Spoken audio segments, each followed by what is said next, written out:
എല്ലാവർക്കും നമസ്കാരം. ശുഭാപ്തി വിശ്വാസത്തോടും ശുഭചിന്തകളോടും കൂടി നമ്മൾ ഇന്നത്തെ സെഷൻ ആരംഭിക്കാം. ഏറെ ദിവസത്തെ നമ്മുടെ വിഷു അതുപോലെ തൃശൂർ പ്രോഗ്രാം എല്ലാം കഴിഞ്ഞുള്ള ഒരു ആലസ്യം വിട്ട് നോർമൽ സ്റ്റേറ്റിലേക്ക് നമ്മൾ ഇന്നലെ മുതൽ എത്തിയിരിക്കുന്നു. ഇനിയുള്ള ദിവസങ്ങൾ പല പല കാര്യങ്ങളും ടെക്നിക്കുകളൊക്കെ പഠിച്ചുകൊണ്ട് നമുക്ക് ജീവിതത്തെ വീണ്ടും അതിന്റെ അത്യുന്നതങ്ങളിലേക്ക് എത്തിക്കാനുള്ള പ്രയാണം തുടർന്നുകൊണ്ടേയിരിക്കാം. അപ്പോൾ ഇന്ന് നമ്മൾ വളരെ ഇമ്പോർട്ടന്റ് ആയിട്ടുള്ള ഒരു സെഷൻസ് ആണ് നമ്മൾ പറയാൻ പോകുന്നത്. അങ്ങനെ പല പല സെഷൻസുകളും നമ്മൾ ഇമ്പോർട്ടൻസ് ആയിട്ട് ഇവിടെ പറയുകയും അത് പ്രാക്ടീസ് ചെയ്ത് ഒരുപാട് മാറ്റങ്ങൾ ഉണ്ടാക്കാൻ, ഒരുപാട് കാര്യങ്ങളിലെ വ്യത്യസ്തമായ ഗുണങ്ങൾ ഉണ്ടാക്കാൻ എല്ലാവർക്കും സാധിച്ചിരുന്നു എന്നുള്ളതാണ് ഏറ്റവും സന്തോഷകരമായ കാര്യം. നിത്യവും നമ്മൾ പറയാറുള്ളത് പോലെ ഓരോ ദിവസവും പുതിയ തുടക്കമാണ്. ഓരോ ദിവസവും ജീവിതത്തിന്റെ പുതിയ അർത്ഥതലങ്ങളിലേക്ക് നമുക്ക് ഉയരാനുള്ള ചവിട്ടുപടികളായി മാറുകയാണ് ചെയ്യാറുള്ളത്.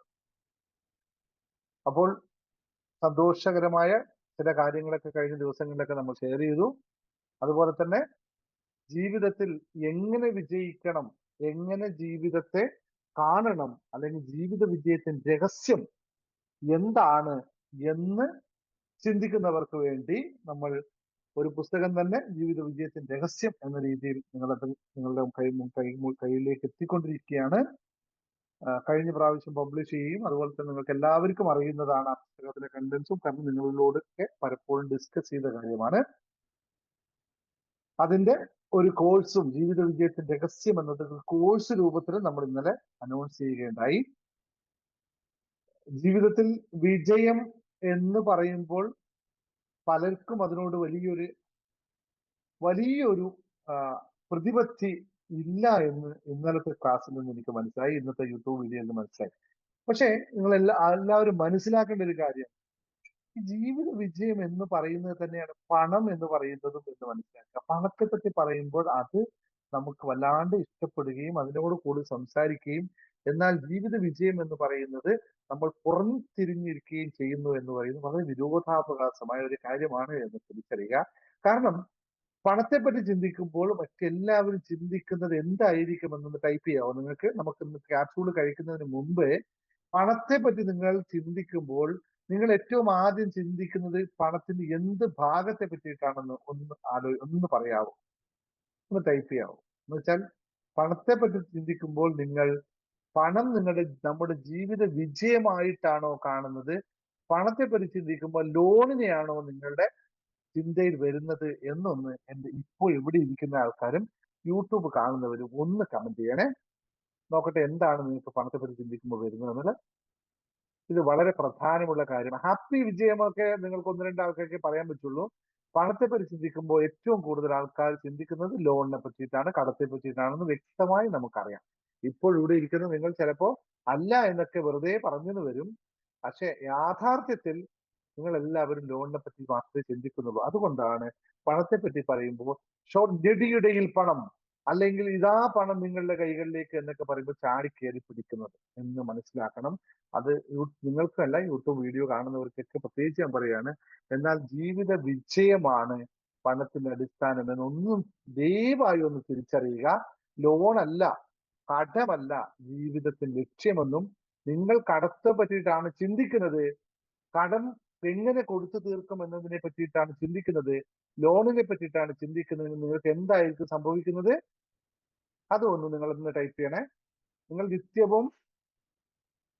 നിത്യവും ലോണിനെ പറ്റി ചിന്തിക്കുകയും നിത്യവും കടം എങ്ങനെ കിട്ടുമെന്നും കടം എങ്ങനെ കൊടുക്കുമെന്നും ആണ് ചിന്തിക്കുന്നതെങ്കിൽ നിങ്ങൾക്ക് എന്താണ് ലഭിക്കുക? ഇത് മനസ്സിലാക്കാത്തത് കൊണ്ടാണ് നിത്യവും ഞങ്ങളെ പോലുള്ള ആൾക്കാർക്ക് ഇങ്ങനെ പറഞ്ഞിട്ട് ഒരു കാര്യമില്ലാതെ പോകുന്നത്. നിങ്ങൾ ഈ മറ്റുള്ളവർക്ക് കേൾവിക്കാരന് ഈ ഒരു മാറ്റം ഉണ്ടാവാത്തത് കൊണ്ടാണ്.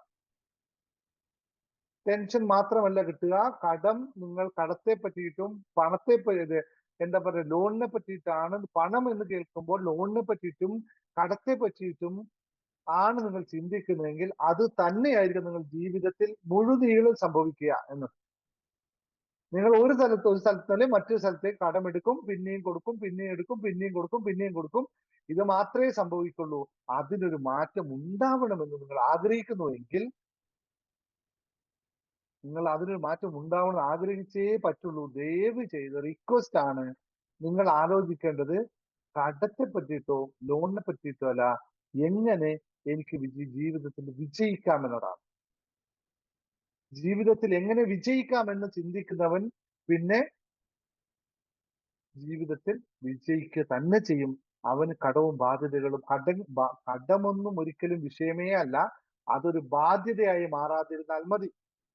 അപ്പോൾ പിന്നെ അവനൊരു ബാധ്യതയായി മാറില്ല എന്ന് തിരിച്ചറിയുക. ദയവ് ചെയ്ത് തിരിച്ചറിയുക. അത് ഞാൻ ആമുഖത്തിൽ പറഞ്ഞു പോയി എന്ന് മാത്രമാണ്. നമ്മൾ എത്ര മറക്കാൻ ശ്രമിച്ചാലും കടക്കാർ നമ്മളെ ഓർമ്മിപ്പിക്കും. ശരിയാണ്. കാരണം അവന് കൊടുക്കാനുള്ളതാണ്. അവന് കിട്ടിയാൽ മാത്രമേ അവന്റെ പൈസ കയ്യിലെത്തുള്ളൂ. പിന്നെ അവന് ഓർമ്മിപ്പിച്ചല്ലേ പറ്റുള്ളൂ. അവൻ ഓർമ്മിപ്പിക്കാതെ എന്ത് കടവും മേടിച്ചിട്ട് നിങ്ങൾ കൊടുക്കാതിരുന്ന പിന്നെ അവൻ ഓർമ്മിപ്പിക്കണ്ടേ? കൊടുക്കണം. കൊടുക്കാൻ പറ്റാത്ത കടം വാങ്ങിക്കരുത്. പിന്നെ നിങ്ങൾ എന്തിനാ വാങ്ങിച്ചത്? കൊടുക്കാനല്ലേ വാങ്ങിച്ചത്. അപ്പൊ അവർ ഓർമ്മിപ്പിക്കണ്ടേ? കൊടുക്കാൻ പറ്റാത്തത് എന്തേ എന്ന ചോദ്യത്തിന് ഉത്തരം ലളിതമാണ്. അതിനു വേണ്ടി നമ്മൾ ഒന്നും ചെയ്യുന്നില്ല. കടം വാങ്ങിക്കാൻ ചെയ്ത എഫേർട്ടിന്റെ 10% എങ്കിലും കൊടുക്കാനായിട്ട് എടുത്തു കഴിഞ്ഞാൽ നമുക്ക് കൊടുക്കാൻ പറ്റും. അത് ചെയ്യുന്നില്ല. പകരം അടുത്ത കടത്തെ പറ്റിയിട്ടാണ് ചിന്തിക്കുന്നത്. അപ്പോൾ ഇത് നമ്മൾ വളരെയധികം ശ്രദ്ധിക്കണമെന്ന് ആമുഖത്തിൽ മാത്രം പറഞ്ഞുകൊണ്ട് നമുക്ക് ആദ്യത്തെ ക്യാപ്സൂൾ കഴിച്ച് ക്ലാസ്സിൽ തുടങ്ങാം. ഏറ്റവും ഇമ്പോർട്ടന്റ് ആയിട്ട് ഇന്ന് ഭയങ്കര എന്താ പറയാ, നല്ല പണിയായിരുന്നു. ഉച്ചയ്ക്ക് ശേഷം ഇരുത്താണ് ഈ പുസ്തകങ്ങൾ മുഴുവൻ സൈൻ ചെയ്ത് ഇവിടെ പാക്ക് ചെയ്ത് വെച്ചിട്ടുണ്ട്. ഓരോ പാക്കറ്റുകളായിട്ട് നമ്മളെ അഡ്മിന്മാർ വന്ന് ഇവിടെ ഇരുന്ന് ഓരോന്നും പാക്കറ്റ് ചെയ്ത്, ഓരോന്നും വലിയ വലിയ പാക്കറ്റുകളാണ്. പോസ്റ്റുകാരൻ പറഞ്ഞു ഇതെന്തോ ഇത്രയും കൊണ്ടുവന്നു. 6 പുസ്തകങ്ങൾ ഉള്ള പാക്കറ്റുകൾ 100ഓളം കെട്ടുകളാണ് ഇന്നിവിടെ. ഇപ്പൊ എല്ലാം എടുത്ത് കാണിക്കാൻ പറ്റില്ല. 100ഓളം കെട്ടുകളാണ് ഇന്നിവിടെ ഉള്ളത്. 100 കണക്കിന് കെട്ടുകൾ. അപ്പൊ ഒരു പുസ്തകത്തിൽ ഒരു കെട്ടിൽ 6 പുസ്തകങ്ങളാണുള്ളത്. നമ്മുടെ 6 പുസ്തകങ്ങൾ 100 കെട്ടുണ്ടെങ്കിൽ എത്ര പുസ്തകമായി? 600 പുസ്തകം. ഈ 600 പുസ്തകം ഒപ്പിടണമെങ്കിൽ ഞാൻ എത്ര സമയം എടുക്കും? അതുകൊണ്ട് ഭയങ്കര രസമായിരുന്നു കേട്ടോ. അത് ഓരോ ആളുടെ പേര് നോക്കി ഒപ്പിടാൻ വേണ്ടി ഇവരെനിക്ക് അയച്ചു തന്നത് ഇനിയും ബാക്കിയുണ്ട് കേട്ടോ. ഓരോ ആളുടെയും പേരുകൾ ഇങ്ങനെ എഴുതി തന്നു. ഉദാഹരണം 2 ആൾക്കാര് വത്സല PV, അവർക്ക് കൊടുക്കേണ്ട പുസ്തകങ്ങൾ ഇവിടെ എഴുതിൻ്റെ ബിസ്മി വിജേഷ്, അക്ഷയ് അശോക്, ഇങ്ങനെ എഴുതി തന്നിട്ട്. അപ്പൊ ഞാൻ ഇത് നോക്കിയിട്ടാണ് ഇവർ പേര് എഴുതും, എന്നിട്ട് ഒപ്പിടും. അപ്പൊ 6 പുസ്തകം ഓരോ ആൾക്കും വേണ്ടി എഴുതുമ്പോൾ അവര് പേര്, അപ്പൊ എനിക്ക് ആളെയും കൂടി ഏകദേശം ഓർമ്മ വരും. ആളെയും കൂടി ഓർത്തിട്ടാണ് എന്തെങ്കിലുമൊക്കെ കുത്തിക്കുറിക്കുക. പക്ഷെ ഓർക്കും ആളെ. കൂടുതൽ വാക്കുകൾ എഴുതാനുള്ള സമയപരിമിതി കൊണ്ട് അവർക്ക് വേണ്ടി കൂടുതൽ എഴുതില്ല. പക്ഷെ ആ ആളെ ഞാൻ ഇവിടെ ഓർക്കുന്നത്, കാരണം ഇതെല്ലാം നമ്മുടെ ക്ലാസ്സിൽ പങ്കെടുക്കുന്നവരാണല്ലോ. അപ്പൊ ഇവരെല്ലാം പേര് നമ്മൾ ഓർത്തുകൊണ്ടായിരിക്കും അവർക്ക് ചെയ്യുന്നത്. വത്സല TK, ഇപ്പൊ ഞാൻ പറഞ്ഞ വത്സല TK എഴുതുന്നു. വത്സല TK ഓർത്തുകൊണ്ടാണ് ആ ഒപ്പിടുന്നത് എന്നുള്ളത് ഒന്ന് ശ്രദ്ധിക്കുക. അപ്പൊ ഓഫറാണ് ഇന്ന് വരെ നമ്മൾ ഓഫറാണ് കൊടുത്തത് അല്ലെ. വിഷുവിന്റെ ഒരു ഓഫർ ഉണ്ടായിരുന്നു. നിങ്ങൾ എല്ലാവരും ഓർഡർ ചെയ്തോളാം. വേണ്ടവരൊക്കെ ഓർഡർ ചെയ്തോളാം. ഗിഫ്റ്റ് കൊടുക്കാനുണ്ടെങ്കിലും അങ്ങനെ ഓർഡർ ചെയ്തോളാം. ജീവിതത്തിൽ വലിയ മാറ്റം ഉണ്ടാക്കാനായിട്ട് നിങ്ങൾക്കിത് സാധിക്കുമെന്ന് നിങ്ങൾ തന്നെ സാക്ഷ്യപ്പെടുത്തിയതാണ്. അതുകൊണ്ട് ഞാൻ സാക്ഷ്യപ്പെടുത്തിയല്ല, നിങ്ങൾ തന്നെ സാക്ഷ്യപ്പെടുത്താൻ. ഞാൻ സാക്ഷ്യപ്പെടുത്തി എന്റെ ജീവിതത്തിൽ മാറ്റം വരുത്തിയതുകൊണ്ട് എനിക്ക് ആരും സാക്ഷ്യപ്പെടുത്തേണ്ട ആവശ്യമില്ല. ഞാൻ ഇതേ വഴിയിലൂടെ കടന്നുപോയി എന്നെ മാറ്റപ്പെടുത്തിയപ്പോൾ എനിക്ക് ഉറപ്പുണ്ട് അത് മാറ്റമുണ്ടാക്കുമെന്ന്. അപ്പോൾ നിങ്ങൾക്ക് അവർക്ക് ഉള്ളവർക്ക് എല്ലാവർക്കും ഓർഡർ ചെയ്യാം. യൂട്യൂബിലുള്ളവർക്കും കൂടി ഓർഡർ ചെയ്യാം. അഡ്മിന്റെ നമ്പർ ഒന്നും കൂടി താഴെ, ഇതിന്റെ താഴെ വീഡിയോന്റെ താഴെ റൈറ്റ് ചെയ്യുന്നുണ്ട്. ഒന്ന് വിളിച്ചു കഴിഞ്ഞാൽ, 2 അഡ്മിന്മാരോട് വിളിച്ചു കഴിഞ്ഞാൽ പുസ്തകം കിട്ടുമെന്ന് സന്തോഷപൂർവ്വം അറിയിക്കുകയാണ്. മറ്റൊരു കാര്യം പ്രധാനമായിട്ട് പറയാനുള്ളത്, ഞാൻ പലവട്ടം പറഞ്ഞതാണ് എങ്കിലും വീണ്ടും വീണ്ടും പറയുന്നു. ഈ അക്കരെ പച്ച എപ്പോഴും സുഖകരമായ ഒരവസ്ഥയാണ്. കാരണം നമ്മളിലുള്ളത് എന്താണ് എന്ന് തിരിച്ചറിയാതെ മറ്റുള്ളവന്റെ കയ്യിൽ എന്തൊരിക്കുന്നു എന്നതിനെ പറ്റിയിട്ട് നോക്കുന്ന ഒരവസ്ഥ. എന്നിട്ട് അവിടേക്ക് പോയി ഒന്ന് എത്തി നോക്കി അവിടെയും ടേസ്റ്റ് ചെയ്യുന്ന ഒരവസ്ഥ അക്കരെ പച്ച കാണുമ്പോൾ സുഖകരമായ അവസ്ഥയാണ്. പക്ഷേ അക്കരെ പച്ച അവിടെ എത്തുമ്പോൾ പച്ചയല്ലാതായി മാറും എന്നത്, അല്ലെങ്കിൽ നമ്മൾ ദൂരെ വേറെ നമ്മുടെ ഈ മരുഭൂമിയെ പറ്റി പറയുമ്പോൾ ഒരു കാര്യം പറയാറുണ്ട്. മരുഭൂമി കണ്ണെത്താതെ കിടക്കുന്ന മരുഭൂമിയിൽ യാത്ര ചെയ്യുമ്പോൾ നമുക്ക് തോന്നും, ഒരു മിനിറ്റ്, വെളിച്ചം ബ്ലിങ്ക് ആവുന്നു.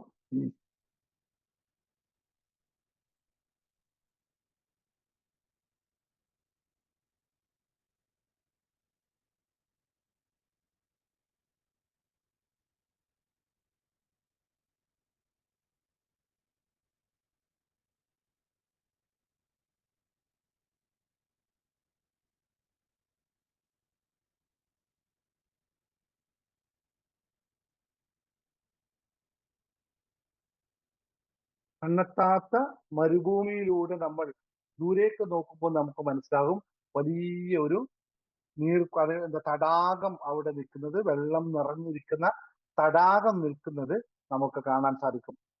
ഇത് മരുഭൂമിയുടെ ഒരു പ്രത്യേകതയാണ്. അതായത് കണ്ണെത്താത്ത കിടക്കുന്ന മരുഭൂമിയെ നമുക്കൊരു സമുദ്രം പോലെ അല്ലെങ്കിൽ ഒരു നീർ തടാകം പോലെ കാണാൻ സാധിക്കും. പക്ഷെ അടുത്തെത്തും തോറും അത് അകന്നകന്നകന്നകന്നു പോകും. ഇതുപോലെ നമ്മുടെയൊക്കെ ക്ലാസ്സിൽ വന്നിരിക്കുമ്പോൾ ഇവിടെ നിന്നും നിങ്ങളുടെ അക്കരെ പച്ചകളെ കാണിച്ചുകൊണ്ട് കൊണ്ടുപോകാനായിട്ട് ഒരുപാട് ആൾക്കാർ ചുറ്റും കൂടുന്നുണ്ട് എന്ന് നമുക്ക് നന്നായിട്ടറിയാം. അവരൊക്കെ ഇവിടെ ഇരുന്നു കൊണ്ടും ആൾക്കാരെ അങ്ങോട്ട് വിളിച്ചു കൊണ്ടുപോകുന്നുണ്ടെന്നും അറിയാം. അതൊന്നും നമ്മളെ സംബന്ധിച്ച് യാതൊരു വിഷയമില്ലെന്ന് പലവട്ടം ഞാൻ പറഞ്ഞതാണ്. പക്ഷേ പോകുന്നവരോട് ഒരു ഒറ്റ കാര്യമേ പറയാവൂ.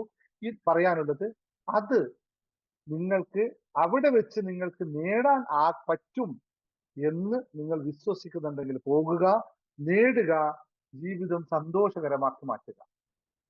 അവിടെയും കിട്ടില്ല, ഇവിടെയും കിട്ടില്ല, മറ്റിടത്തും കിട്ടില്ല, ഇങ്ങനെ നിങ്ങൾ പുറത്തോട്ട് പോയി അന്വേഷിച്ചു കൊണ്ടിരുന്നു കഴിഞ്ഞാൽ ജീവിതം ഇങ്ങനെ മുമ്പോട്ട് പോയി കളയും. അപ്പൊ അതിനുവേണ്ടി സമയം മെനക്കെടുക്കരുത്. എവിടെയാണോ പഠിക്കുന്നത് അവിടെ വ്യക്തമായി പഠിക്കുക. ഇവിടെ പഠിക്കുന്നോ മറ്റെടുത്ത് പഠിക്കുന്നോ എന്നത് വിഷയമേ അല്ല. പഠിക്കുന്നത് വ്യക്തമായി പഠിക്കുക, അത് പ്രാക്ടീസ് ചെയ്യുക. അക്കരെ പച്ചകൾ തേടി അലയരുത് എന്ന് ഒന്നുകൂടി ഓർമ്മിപ്പിക്കുന്നു. പിന്നെ ഇതിനു വേണ്ടി ശ്രമിച്ചു കൊണ്ടിരിക്കുന്ന ആൾക്കാരോട് ഒറ്റ വാക്ക് മാത്രമേ ഉള്ളൂ.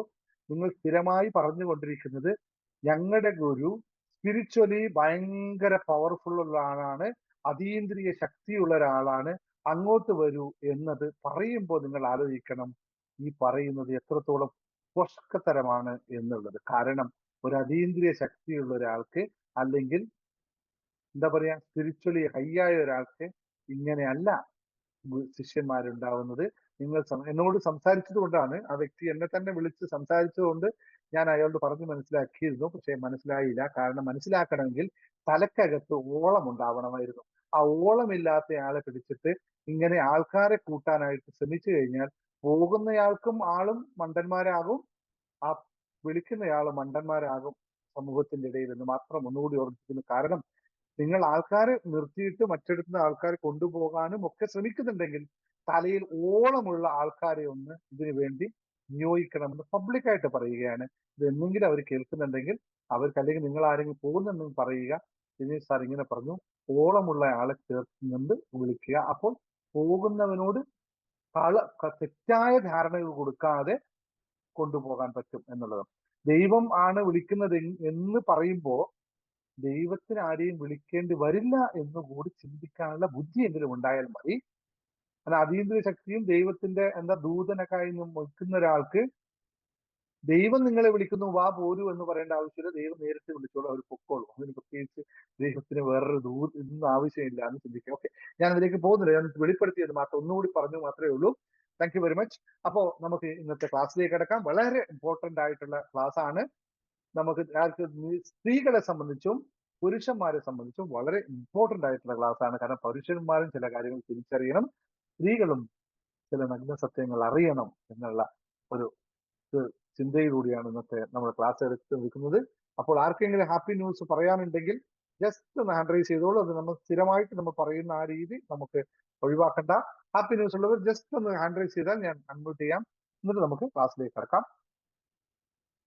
ഉണ്ടെങ്കിൽ പറഞ്ഞോളൂ. ആർക്കെങ്കിലും ഗുഡ് ന്യൂസ് പറയാനുണ്ടെങ്കിൽ, അല്ലെങ്കിൽ നമുക്ക് ലാസ്റ്റ് പറയാം, കുഴപ്പമില്ല. ലാസ്റ്റ് പബ്ലിക്കായിട്ട് അൺമ്യൂട്ട് കേട്ടോ, ലാസ്റ്റ് പറയാം. അപ്പോൾ എല്ലാം റെഡി അല്ലേ? ക്ലാസ് റെഡി അല്ലേ? നോക്കാം, നമുക്ക് തുടങ്ങാം. ഇത്രയും നേരം പറഞ്ഞതൊക്കെ ഒരു കഥ.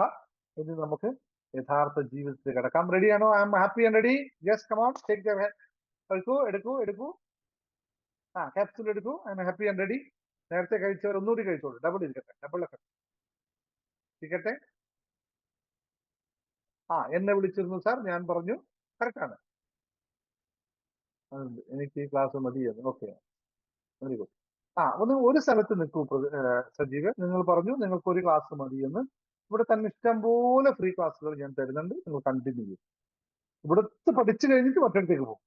ഉണ്ട്, പോകണ്ടെന്ന് ഞാൻ പറയില്ല. ഇവിടുത്തെ പഠിച്ചു കഴിഞ്ഞിട്ട് അപ്പുറത്തേക്ക് പോകും. അല്ലെങ്കിൽ ഇവിടെയും ഉണ്ടാവില്ല, അവിടെയും ഉണ്ടാവില്ല. Thank you very much. Yes.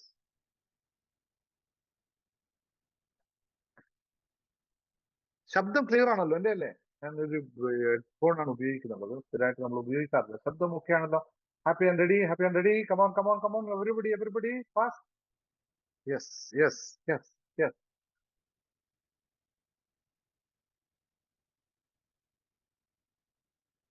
Yes, sound okay ആണ്. Very good, thank U.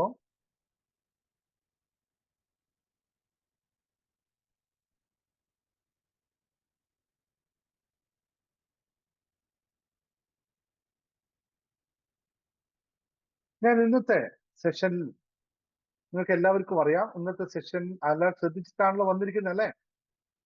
ഇന്നത്തെ ക്ലാസ് എന്താണെന്ന് ശ്രദ്ധിച്ചിട്ടാണല്ലോ വന്നിരിക്കുന്നത്. എത്ര പേർക്ക് അറിയാം ഇന്നത്തെ ക്ലാസിന്റെ പ്രത്യേകത എന്താണെന്നുള്ളത്?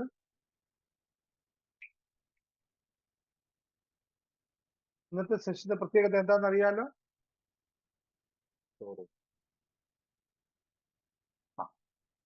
സ്ത്രീകൾ അറിഞ്ഞിരിക്കേണ്ട മണി ടിപ്സ്. ആർക്കാണ്? സ്ത്രീകൾക്ക് മാത്രമുള്ള ക്ലാസ് ആണോ? സ്ത്രീകൾ അറിഞ്ഞിരിക്കേണ്ട മണി ടിപ്സ് കൊടുക്കുമ്പോൾ സ്ത്രീകൾ മാത്രം അറിഞ്ഞിരിക്കേണ്ട ക്ലാസ് ആയിരിക്കുമല്ലോ അല്ലെ? അങ്ങനെയായിരിക്കല്ലോ ഉദ്ദേശിക്കുന്നത് അല്ലെ? അതിന് മറുപടി ഇല്ലയാക്കും. ആണോ അല്ലയോ? സ്ത്രീകൾ മാത്രം കേൾക്കേണ്ടതാണോ മണി ടിപ്സ്? സ്ത്രീകളുമായി ബന്ധപ്പെട്ട പുരുഷന്മാർ കൂടി കേൾക്കണോ? എങ്കിൽ അല്ല. കാരണം സ്ത്രീകളുടെ മണി ടിപ്സ് എന്താണ് ഉദ്ദേശിക്കുന്നത് എന്ന് ഒന്ന് നമുക്ക് എളുപ്പത്തിൽ പറഞ്ഞു പറയാം. നോക്കൂ, സ്ത്രീയെ പറ്റി പറയുമ്പോൾ നമുക്ക് ഒരുപാട് കാര്യം പറയാനുണ്ട്.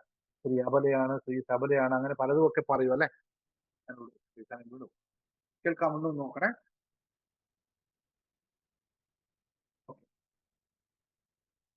ഞാൻ അങ്ങനെയുള്ള കാര്യങ്ങളൊന്നും പറയാൻ പോകുന്നില്ല. സ്ത്രീ അങ്ങനെയാണ്, സ്ത്രീ സമൂഹത്തിന്റെ വരദാനമാണ്, അതൊന്നും ഞാൻ പറയാൻ തൽക്കാലം തയ്യാറല്ല. അതൊക്കെ യാഥാർത്ഥ്യ ബോധത്തിൽ നിൽക്കാം. ഞാൻ ഒറ്റ കാര്യം നിങ്ങളോട് ചോദിക്കാം. ഈ പണം എന്ന് പറയുന്നത്, നിങ്ങൾ ഹൗസ് വൈഫ് അല്ലെങ്കിൽ വീട്ടിലെ കാര്യങ്ങളൊക്കെ നോക്കുന്ന, വീട്ടിലെ എല്ലാ കാര്യങ്ങളും പ്രധാനമായി മുമ്പിലോട്ട് കൊണ്ടുപോകുന്ന നിങ്ങളെ സംബന്ധിച്ച് എന്താണ്, what does money mean to you? നിങ്ങളെ സംബന്ധിച്ച് പണം എന്ന് പറയുന്നത് എന്താണ് എന്നതിൽ നിന്ന് നമുക്ക് തുടങ്ങാം. എന്താണ് നിങ്ങൾക്ക് പണം? എന്തിനാണ് നിങ്ങൾക്ക് പണം? അല്ലെങ്കിൽ എന്താണ് നിങ്ങൾക്ക് പണം? ഇത് മനസ്സിലാക്കിയാൽ മാത്രമേ നമുക്ക് മണി ടിപ്സിനെ പറ്റി പഠിക്കാൻ പറ്റുള്ളൂ. മണി ഈസ് എനർജി എന്നത് നമ്മുടെ എനർജി സിസ്റ്റമാണ്. നിങ്ങളെ സംബന്ധിച്ച്, അതായത് ഒരു അല്ലെ, ഹൗസ് വൈഫിനെ സംബന്ധിച്ച്, വീട്ടിലെ കാര്യങ്ങൾ നോക്കുന്ന ഒരു വീട്ടുടമസ്ഥയെ സംബന്ധിച്ച്, അല്ലെങ്കിൽ എങ്ങനെ പറയാ, അതിനൊക്കെ അപ്പുറത്ത് എല്ലാ കുടുംബനാഥയെ സംബന്ധിച്ച് ഒരു വീട്ടിലെ മണി എന്താണ്?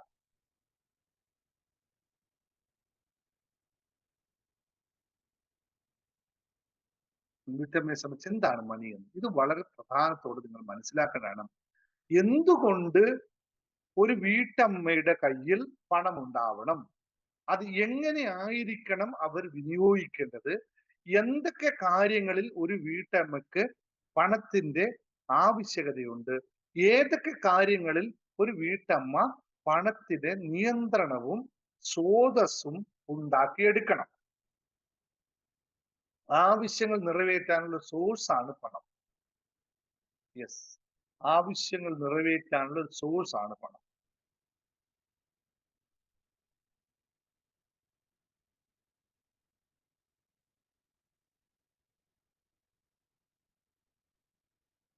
വിളക്കായിരിക്കണം. യെസ്. നോക്കൂ, ഞാനൊരു ലളിതമായ ഒരു കാര്യം പറയാം. വരവ് ചിലവുകൾ നോക്കി ചെലവഴിക്കുന്നു, വളരെ ഇമ്പോർട്ടന്റ് ആയിട്ടുള്ള. എവിടെയാണ് വീട്ടിൽ പണത്തിന്റെ കോൺഫ്ലിക്റ്റുകൾ സംഭവിക്കുന്നത്, അല്ലെങ്കിൽ വീട്ടിൽ യഥാർത്ഥത്തിൽ ഭാര്യ ഭർത്താക്കന്മാർ തമ്മിൽ വഴക്കുണ്ടാക്കുന്നതിന് ഏറ്റവും ഇമ്പോർട്ടന്റ് ആയിട്ടുള്ള ഫാക്ട് എന്താണ്? എപ്പോഴാണ് ഭാര്യയും ഭർത്താവും തമ്മിൽ വീട്ടിൽ വഴക്കുണ്ടാക്കാനുള്ള ഏറ്റവും കൂടുതൽ സാധ്യതയുള്ളത്? ഏത് വിഷയത്തിനുള്ള ഒറ്റ കാര്യത്തിലാണ്. ആദ്യം ദേവി പറഞ്ഞു അൺനെസസറി എക്സ്പെൻസസ്. ആരാണ് അൺനെസറി എക്സ്പെൻസസ് ഉണ്ടാക്കുന്നത്? ആരാണ് അൺനെസറി എക്സ്പെൻസസിന്റെ പേരിൽ പഴി ചാരപ്പെടുന്നത്? അൺനെസസറി ആരുണ്ടാക്കുന്നു എന്ന ചോദ്യം ഞാൻ പിൻവലിക്കുന്നു. ആരാണ് അൺഎക്സ്പെക്ടഡ് എക്സ്പെൻസസിൽ അല്ലെങ്കിൽ അമിത ചിലവിൽ പഴി കേൾക്കപ്പെടുന്നത് ആരാണ്? ഒരു വൈഫ് തന്നെയാണ് അല്ലെ? വീട്ടിൽ എന്ത് സംഭവിച്ചാലും പണത്തിന്റെ ചെലവാക്കുന്ന കാര്യത്തിൽ പഴി കേൾക്കുന്ന ഏക വ്യക്തി ഭാര്യ അല്ലെങ്കിൽ ആ വീട്ടിലെ ഗ്രഹനാഥയാണ്. എന്തുകൊണ്ടാണ് അത് അങ്ങനെ സംഭവിക്കുന്നത്? അവർ സൂക്ഷിക്കാത്തത് കൊണ്ടാണോ? അവർ ശ്രദ്ധിക്കാത്തത് കൊണ്ടാണോ? അത് ഇൻകം ഉള്ള സ്ത്രീ ആയാലും ഇൻകം ഇല്ലാത്ത സ്ത്രീ ആയാലും ചെലവ് കൂടി എന്ന് പറഞ്ഞാൽ അന്നേരം ആ വീട്ടിൽ വഴക്ക് ഉണ്ടാകുന്നു.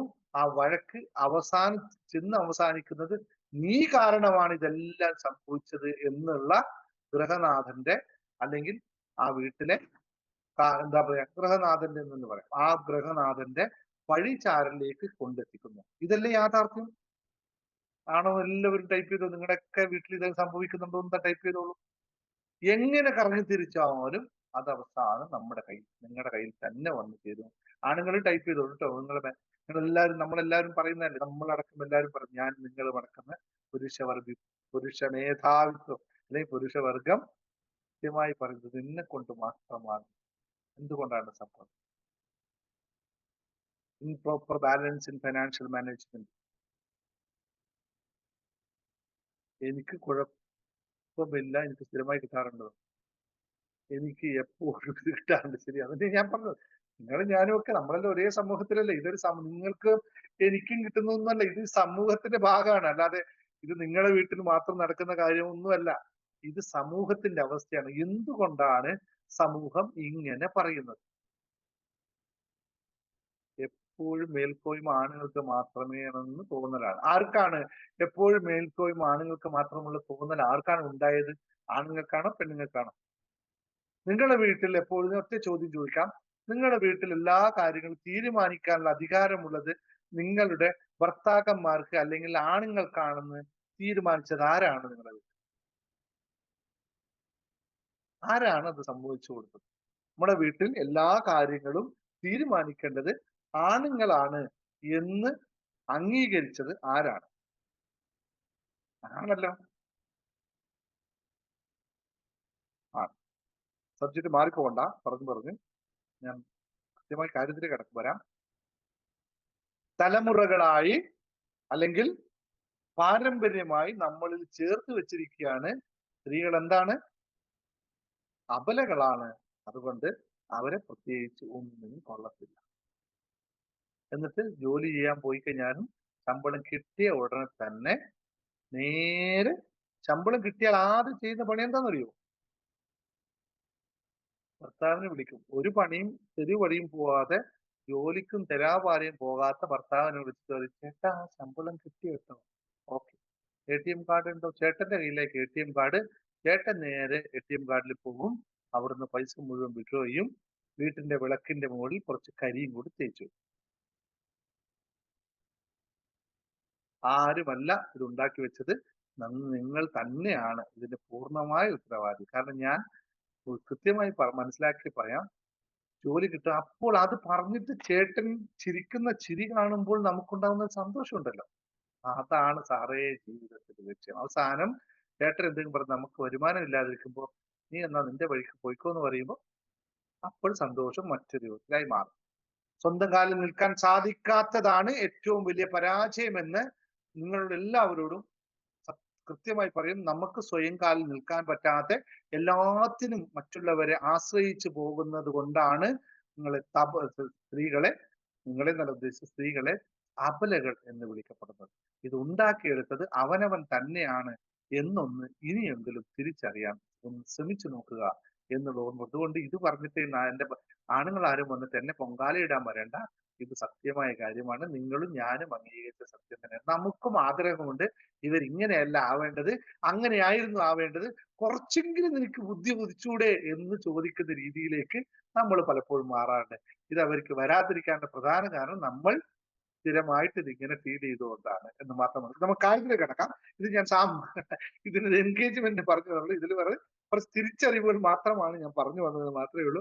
അപ്പോൾ പ്രധാനമായിട്ട് നമ്മൾ മനസ്സിലാക്കേണ്ട ചില കാര്യങ്ങൾ, ഇന്ന് ഒരുപാട് ലോകം മാറി, പണ്ടത്തെ അവസ്ഥയിൽ നിന്ന് ഒരുപാട് കാലം മാറി. എന്നിട്ടും ഇപ്പോഴും സൂര്യൻ ഉദിക്കാത്ത ഒരുപാട് ഭവനങ്ങൾ ഉണ്ട് എന്നറിയുക. ഒരു കാര്യത്തിൽ ഇന്നത്തെ കേരളത്തിലെ സ്ത്രീകൾ മുൻപന്തിയിലാണ്. ഭർത്താക്കന്മാരെക്കാളും ഒരു മടങ്ങ് 10 മടങ്ങ് മുൻപന്തിയിലാണ്. അതെന്തിലാന്നറിയാവോ? ഭർത്താവിന്റെ കടത്തിന്റെ കാര്യത്തിൽ ടെൻഷൻ അടിക്കാൻ, ഭർത്താവ് ഉണ്ടാക്കി വെച്ച കടത്തിന്റെ കാര്യത്തിൽ ടെൻഷൻ അടിക്കാൻ ഭർത്താവിനേക്കാളും 10-15 മടങ്ങ് മുന്നിലാണ് അവരുടെ ഭാര്യമാർ. ഭർത്താവ് എന്തിന് കടമെടുത്തു എന്നോ, എങ്ങനെ കടമെടുത്തു എന്നോ, എവിടെ നിന്ന് എടുത്തു എന്നൊന്നും കണ്ണടച്ച് ഒന്നും ചിന്തിക്കാതെ ചേട്ടന് കടമുണ്ടല്ലോ കടമുണ്ടല്ലോ കടമുണ്ടല്ലോ എന്ന് പറയുന്ന അവസ്ഥ ഇപ്പോഴും മാറിയിട്ടില്ല. അപ്പോൾ എങ്ങനെയാണ് നമ്മളെ ഭവനത്തിൽ ഫൈനാൻഷ്യൽ മാനേജ്മെന്റ്, ഗൃഹനാഥയുടെ മറ്റൊരു പേരാണ് മഹാലക്ഷ്മി എന്നുള്ളത്. അറിയാമല്ലോ നമുക്കെല്ലാവർക്കും. ഒരു വീടിന്റെ ഐശ്വര്യം, ഒരു വീട്ടിലേക്ക് കയറി വരുമ്പോൾ നിലവിളക്കമെടുത്ത് വീടിന്റെ ഐശ്വര്യമായി മാറുന്ന, ഓരോ ദിവസവും സന്ധ്യാസമയത്ത് നിലവിളക്ക് കൊളുത്തി വീട്ടിലേക്ക് സരസ്വതി ദേവിയെ ആകർഷിക്കുന്ന, സരസ്വതി ദേവിയെ കൊണ്ടുവരുന്ന യഥാർത്ഥ ദേവിയാണ് ഒരു സ്ത്രീ എന്നുള്ളത്. പക്ഷേ ആ സ്ത്രീയുടെ തലക്കകത്ത് 99% കിടക്കുന്നതിന്റെ പേരെന്താണ്? ടെൻഷൻ എന്നുള്ളത്. ടെൻഷനും ഭയവും കുറ്റബോധവും ആശങ്കയും പശ്ചാത്താപവും ഒക്കെ പേറി നടന്നുകൊണ്ട് അവിടേക്ക് ആ സമയം അങ്ങനെ പേറി നടക്കുന്ന ഒരു ബ്രെയിനകത്ത് എന്തായിരിക്കും ഉണ്ടാവുക? അവിടെ മൂദേവിയാണോ ശ്രീദേവിയാണോ കുടിയിരിക്കുക? എല്ലാ വീട്ടിലെയും മിക്ക വീടുകളിലെയും ഐശ്വര്യക്കേടിന്റെ പ്രധാന കാരണം എന്ന് പറയുന്നത് ആ വീട്ടിൽ കുടികൊള്ളുന്ന മൂദേവിയാണ്. ആരാണ് ഈ മൂദേവി എന്ന് നിങ്ങൾ തന്നെ സ്വയം തീരുമാനിച്ചാൽ മതി. ഭർത്താവിന് ചിലപ്പോൾ കടമുണ്ടാവാം, ലോൺ അടക്കാൻ പറ്റാത്ത വിഷയങ്ങളൊക്കെ ഉണ്ടാവാം, ബിസിനസ് പരമായിട്ട് എടുത്തതുണ്ടാവാം. അതൊക്കെ ഹാൻഡിൽ ചെയ്യാനുള്ള നട്ടൽ എന്ന് പറയുന്ന സാധനം ആ മനുഷ്യൻ ഉണ്ടാവുകയും ചെയ്യും. പക്ഷെ വീട്ടിലിരിക്കുന്ന ഭാര്യ ഈ നട്ടലിനെ സ്ഥിരമായി അടിച്ചുകൊണ്ടേയിരിക്കും. അയ്യോ മനുഷ്യ, അയ്യോ മനുഷ്യ, അയ്യോ മനുഷ്യ എന്ന് പറഞ്ഞ് അയാളുടെ നട്ടലിനെ തകർക്കുകയാണ് യഥാർത്ഥത്തിൽ ചെയ്യുന്നത്. പിന്നെ അയാൾക്ക് ഉയരാനുള്ള സാവകാശം. നിങ്ങൾ ചെയ്യൂ എന്ന് പറയുന്ന എത്ര ആൾ, കടമുണ്ടെങ്കിൽ കുഴപ്പമില്ല, നിങ്ങൾക്കത് വീട്ടാൻ പറ്റും എന്ന് ധൈര്യത്തോടെ പറയുന്ന എത്ര സ്ത്രീ ജനങ്ങൾ എന്റെ മുമ്പിലുണ്ട്. ഭർത്താവിന് കടമുണ്ട്, ബിസിനസ്സിലുണ്ട്, അല്ലെങ്കിൽ മറ്റു ലോൺ, കാർ മേടിച്ചതിലൊക്കെ ലോൺ ഉണ്ട്, നിങ്ങൾക്ക് അതൊക്കെ എല്ലാം സുഖമായി വീട്ടാൻ പറ്റുമല്ലോ ചേട്ടാ എന്ന് പറയുന്ന എത്ര സ്ത്രീ ജനങ്ങൾ എന്റെ മുന്നിൽ ഇവിടെ ഇരിക്കുന്നത്. 99% ആൾക്കാരും പറയും അയ്യോ അയ്യോ നിങ്ങൾക്ക് എപ്പോ പറ്റും. ഒരു കാലുവേദന വന്നാൽ അപ്പൊ പറയും എന്റെ ഭർത്താവ് കാലുവേദന വന്നു കഴിഞ്ഞാൽ എങ്ങനെ കൊടുത്തു തീർക്കും ഇത്, എങ്ങനെ കൊടുക്കും? ആ മനുഷ്യൻ സമാധാനത്തോടുള്ളതിന് കംപ്ലീറ്റ് സമാധാനവും നമ്മളായിട്ട് തകർത്ത് കളയും. 100% ഉറപ്പാണ്. ഇവിടെ നിങ്ങളൊക്കെ പറയുമായിരിക്കും നിങ്ങൾ പറ്റുമെന്നൊക്കെ വാക്ക് കുറച്ച് കഴിയുമ്പോൾ ഒരു പനി വന്നാൽ നിങ്ങളെ പനിക്ക് മരുന്ന് കൊടുക്കുന്നതിന് പകരം അടുത്ത ചോദ്യം, ഈ മാസത്തെ ലോൺ എങ്ങനെ അടക്കും? അല്ലേ? ഓക്കെ, ശരി. ഞാൻ ഈ പറഞ്ഞതൊക്കെ നിങ്ങൾക്ക് എല്ലാവർക്കും മനസ്സിലായി. ഇനി നമുക്ക് കാര്യത്തിലേക്ക് കിടക്കാം. എങ്ങനെയാണ് നമുക്ക് ഇതിനകത്ത് സ്ത്രീകൾക്ക്, വീട്ടിലിരിക്കുന്ന സ്ത്രീകൾക്ക് എങ്ങനെയാണ് നമ്മുടെ മണിയെ ഒരു പവറാക്കി മാറ്റാൻ പറ്റുന്നത്, അല്ലെങ്കിൽ ഫൈനാൻഷ്യൽ മാനേജ്മെന്റ് എങ്ങനെ നമുക്ക് കൈകാര്യം ചെയ്യാൻ സാധിക്കും, എങ്ങനെ നമ്മുടെ ഭാഗമായി മാറാൻ സാധിക്കും എന്നതാണ് ഞാൻ ഇന്നത്തെ സബ്ജക്റ്റിൽ വിഷയമായി പറഞ്ഞത്. വളരെ ലളിതമായ കുറച്ച് കാര്യങ്ങൾ മാത്രമേ പറയുന്നുള്ളൂ. കൂടുതൽ പറഞ്ഞ് നിങ്ങളെ ആരെയും കോംപ്ലിക്കേറ്റഡ് ആക്കുന്നില്ല. കാരണം നമ്മൾ ഭാരതത്തിലെ, ഞാൻ മറ്റൊരു കാര്യങ്ങൾ ഒന്നും ഇപ്പൊ പറയുന്നില്ല, ഭാരതത്തിലെ സ്ത്രീകളെ സംബന്ധിച്ച് നമുക്കൊരു പ്രത്യേകതയുണ്ട്. ഒരു ആഢ്യത്തെ, അല്ലെങ്കിൽ നമ്മുടെയൊക്കെ പാരമ്പര്യമായിട്ട് കുടുംബത്തിലെ സമ്പത്തിനെ കൈകാര്യം ചെയ്യുന്നത് പൊതുവെ സ്ത്രീകളായിരുന്നു. പ്രത്യേകിച്ച് കേരളത്തിലാണെങ്കിൽ അമ്മ, അല്ലെ, മരുമക്കത്തായം വരുന്ന സമയത്ത് അമ്മയായിരുന്നു വീട്ടിലെ സ്ഥാനം അലങ്കരിച്ചിരുന്നത്. തിരുവിതാംകൂറിലൊക്കെ വ്യക്തമായി ഇന്നും ആവർത്തിച്ചു കൊണ്ടുപോയിരുന്ന, അല്ലെങ്കിൽ അനുവർത്തിച്ചു കൊണ്ടിരിക്കുന്ന ഒരു സിസ്റ്റം. എന്തുകൊണ്ടായിരിക്കും സമ്പത്തിന്റെ താക്കോൽ, അല്ലെങ്കിൽ ധനത്തിന്റെ താക്കോൽ ഒരു സ്ത്രീയുടെ കയ്യിൽ പുരുഷനെ ഏൽപ്പിച്ചിട്ടുണ്ടാവുക? ഇതൊക്കെ നമ്മൾ പാരമ്പര്യമായിട്ട് നമ്മുടെ സമൂഹം അനുവർത്തിച്ചു കൊണ്ടുപോയിട്ടും എന്തുകൊണ്ട് ഇപ്പോഴും നമ്മൾ പൈസയുടെ കാര്യം വരുമ്പോൾ ഭർത്താവിനെ ഡിപ്പെൻഡ് ചെയ്യുന്നു എന്നുള്ളത് ഒരു വലിയ ചോദ്യമാണ്. ഇങ്ങനെയല്ലായിരുന്നു നമ്മുടെ സമൂഹം നമ്മുടെ പാരമ്പര്യം ഇങ്ങനെയല്ലായിരുന്നു. സ്വത്തുവകകളൊക്കെ കൈകാര്യം ചെയ്തത് ആ വീട്ടിലെ കുടുംബിനിയായിരുന്നു.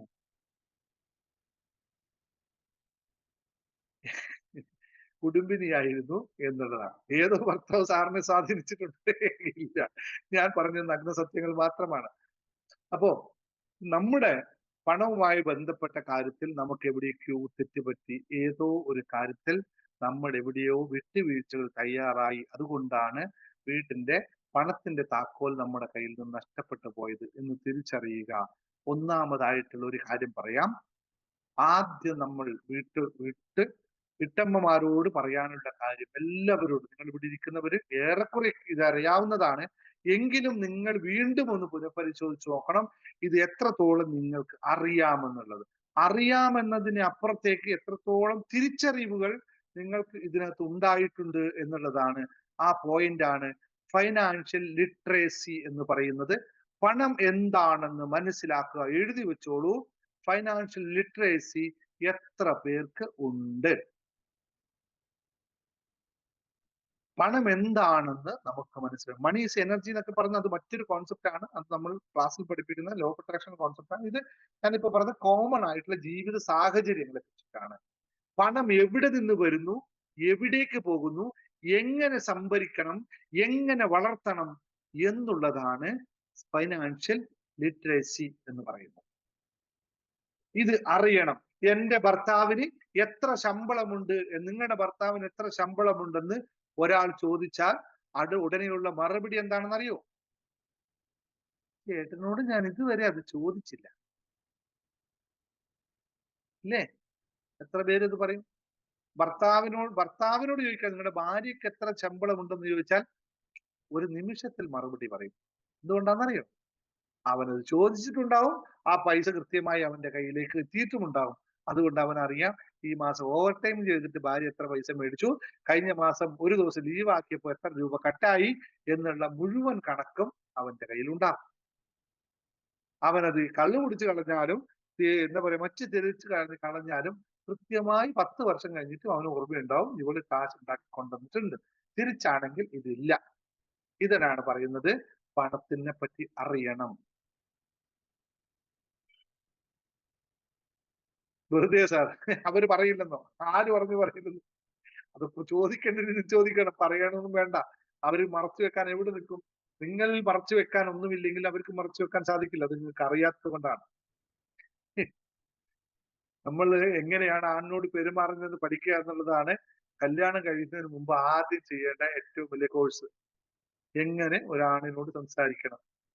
ഓക്കെ. അപ്പോൾ ഏറ്റവും പ്രധാനമായിട്ടും എത്ര പണം എനിക്കൊരു മാസം വീട്ടിലേക്ക് വരാൻ സാധ്യതയുണ്ട്, അത് എങ്ങനെയൊക്കെ ഞാൻ ചെലവാക്കി കളയുന്നു, അല്ലെ എങ്ങനെയൊക്കെ ചെലവാക്കുന്നു, എങ്ങനെയൊക്കെ ചെലവാക്കരുത്, എങ്ങനെയൊക്കെ നമ്മൾ സേവ് ചെയ്യണം, എങ്ങനെയൊക്കെ അതിനെ വളർത്തണം എന്നുള്ള 4 കാര്യങ്ങൾ നിർബന്ധമായും അറിഞ്ഞിരിക്കണം. അല്ലാതെ ഉള്ളവരാണ് തൊട്ടടുത്ത നിമിഷത്തിൽ മകൻ പറയും എനിക്ക് എവിടെ മാൾട്ടയിലേക്ക് പോകണം എന്ന് പറയുന്നു. അപ്പോൾ അമ്മ പറയുന്നു ആയിക്കോട്ടെ മോനെ പോയിക്കോ, നിന്റെ ജീവിതം രക്ഷപ്പെടുകയല്ലേ. അപ്പോൾ എങ്ങനെ പോവും? 60 ലക്ഷം രൂപ വേണം. ആയിക്കോട്ടെ, അച്ഛൻ ലോൺ എടുത്തു തരുമല്ലോ. നേരെ അച്ഛനും മകനും അമ്മയുടെ എല്ലാ ദിവസത്തെയും തലയണ മന്ത്രത്തിന്റെ ബലത്തിൽ ഭർത്താവ് നേരെ ബാങ്കിലേക്ക് പോകുന്നു. ബാങ്കിൽ പോയിട്ട് ബാങ്കുകാരൻ പറയുന്നു നിങ്ങൾക്ക് 40 ലക്ഷമേ തരാൻ പറ്റുള്ളൂ, അതിൽ കൂടുതൽ ആസ്തികൾ നിങ്ങൾക്ക് ഇല്ല എന്ന് പറയുന്നു. ഭാര്യ തൊട്ടടുത്ത നിമിഷത്തെ ഭാര്യയുടെ ഭർത്താവ് പെണ്ണുങ്ങൾ തൊട്ടടുത്ത നിമിഷത്തിൽ അവരുടെ ആങ്ങളെ വിളിക്കുന്നു, അല്ലെങ്കിൽ അച്ഛനെ വിളിക്കുന്നു. അച്ഛോ 60 ലക്ഷം രൂപ കിട്ടിയേ പറ്റുള്ളൂ എന്ന് പറയുന്നു. അച്ഛൻ അടുത്ത നിമിഷത്തിൽ അച്ഛന്റെ ആധാരവുമായിട്ട് ബാങ്കിലേക്ക് ഓടി വരുന്നു കൊച്ചുമകനെ മാൾട്ടയിലേക്ക് പറഞ്ഞയക്കാൻ. രണ്ടുപേരും കൂടി ഒന്നിച്ച് കൂടി ചേർന്ന് അച്ഛനൊരു 40 ലക്ഷവും ഭർത്താവ് ഒരു 40 ലക്ഷം എടുക്കുന്നു. ടോട്ടൽ 80 ലക്ഷം ലോൺ എടുക്കുന്നു. മകനെ മാൾട്ടയ്ക്ക് പറഞ്ഞു വിടാനായിട്ട് എല്ലാ ഏജൻസി കറങ്ങിയടിക്കുന്നു. അവർക്കെല്ലാം പൈസ കൊടുക്കുന്നു. എന്നിട്ട് അവസാനം മാൾട്ടയുടെ വിസ വരുന്നു. അതൊരു തട്ടിപ്പ് വിസയാണെന്ന് എയർപോർട്ടിൽ എത്തുമ്പോൾ തിരിച്ചറിയുന്നു. 40 ലക്ഷം 60 ലക്ഷം ലോൺ എടുത്തത് ഒരു വഴിക്ക് പോയി, 20 ലക്ഷം എക്സ്ട്രാ എടുത്ത പൈസ ചെലവാക്കിയും പോയി. അവസാനം വീടും പോവും, കുടിയും പോവും, കുടിയും പോകുന്ന അവസ്ഥയാണ് ഇന്ന് കേരളത്തിൽ സംഭവിച്ചുകൊണ്ടിരിക്കുന്ന. സത്യം നിങ്ങളുടെ മുമ്പിൽ പറയുമ്പോൾ ഇവിടെ ആരും അംഗീകരിക്കില്ല. കാരണം അങ്ങനെ സംഭവിക്കേയില്ല സാറേ എന്ന് പറയുന്ന ആൾക്കാരുണ്ടെങ്കിൽ എന്നോട് വന്നോളൂ, ഞാൻ തെളിവുകൾ തരാം. നൂറുകണക്കിന് ആയിരക്കണക്കിന് കേസുകളുണ്ട്. മാൾട്ടയിൽ പോയാൽ അവിടെ സ്വർണം വിളയുമെന്ന് വിചാരിക്കുന്നുണ്ടെങ്കിൽ ശുദ്ധ മണ്ടത്തരമാണെന്നേ പറയാം. ഒന്ന് മനസ്സിലാക്കി പറഞ്ഞേ പറ്റൂ. കേരളത്തിലായാലും ജോലി ചെയ്യാം, അവിടെ ആയാലും ജോലി ചെയ്യാം.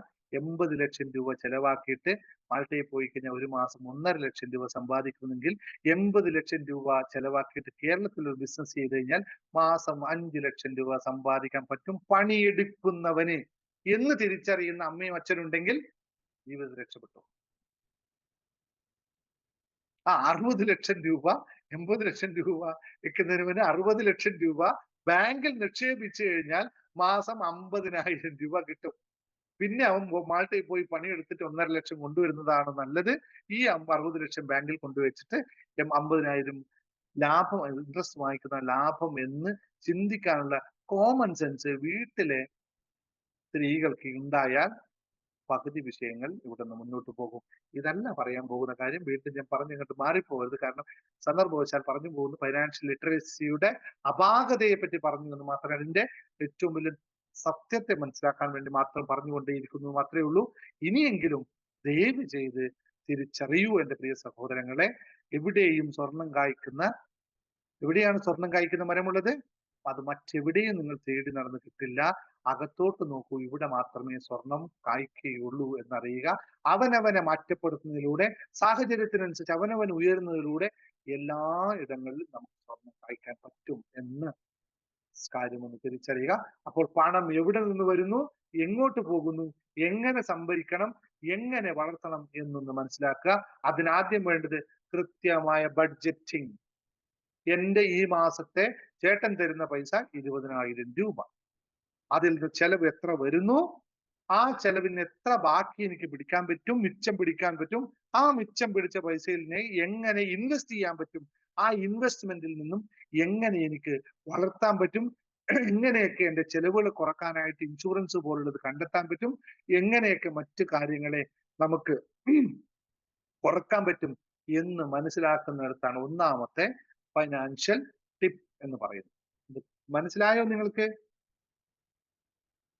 എന്താണ് കൃത്യമായി മനസ്സിലായി? ഇതുള്ളവർ എത്ര പേര് ഇവിടെ ഉണ്ട്? ഒന്നൊന്ന് ടൈപ്പ് ചെയ്തേ.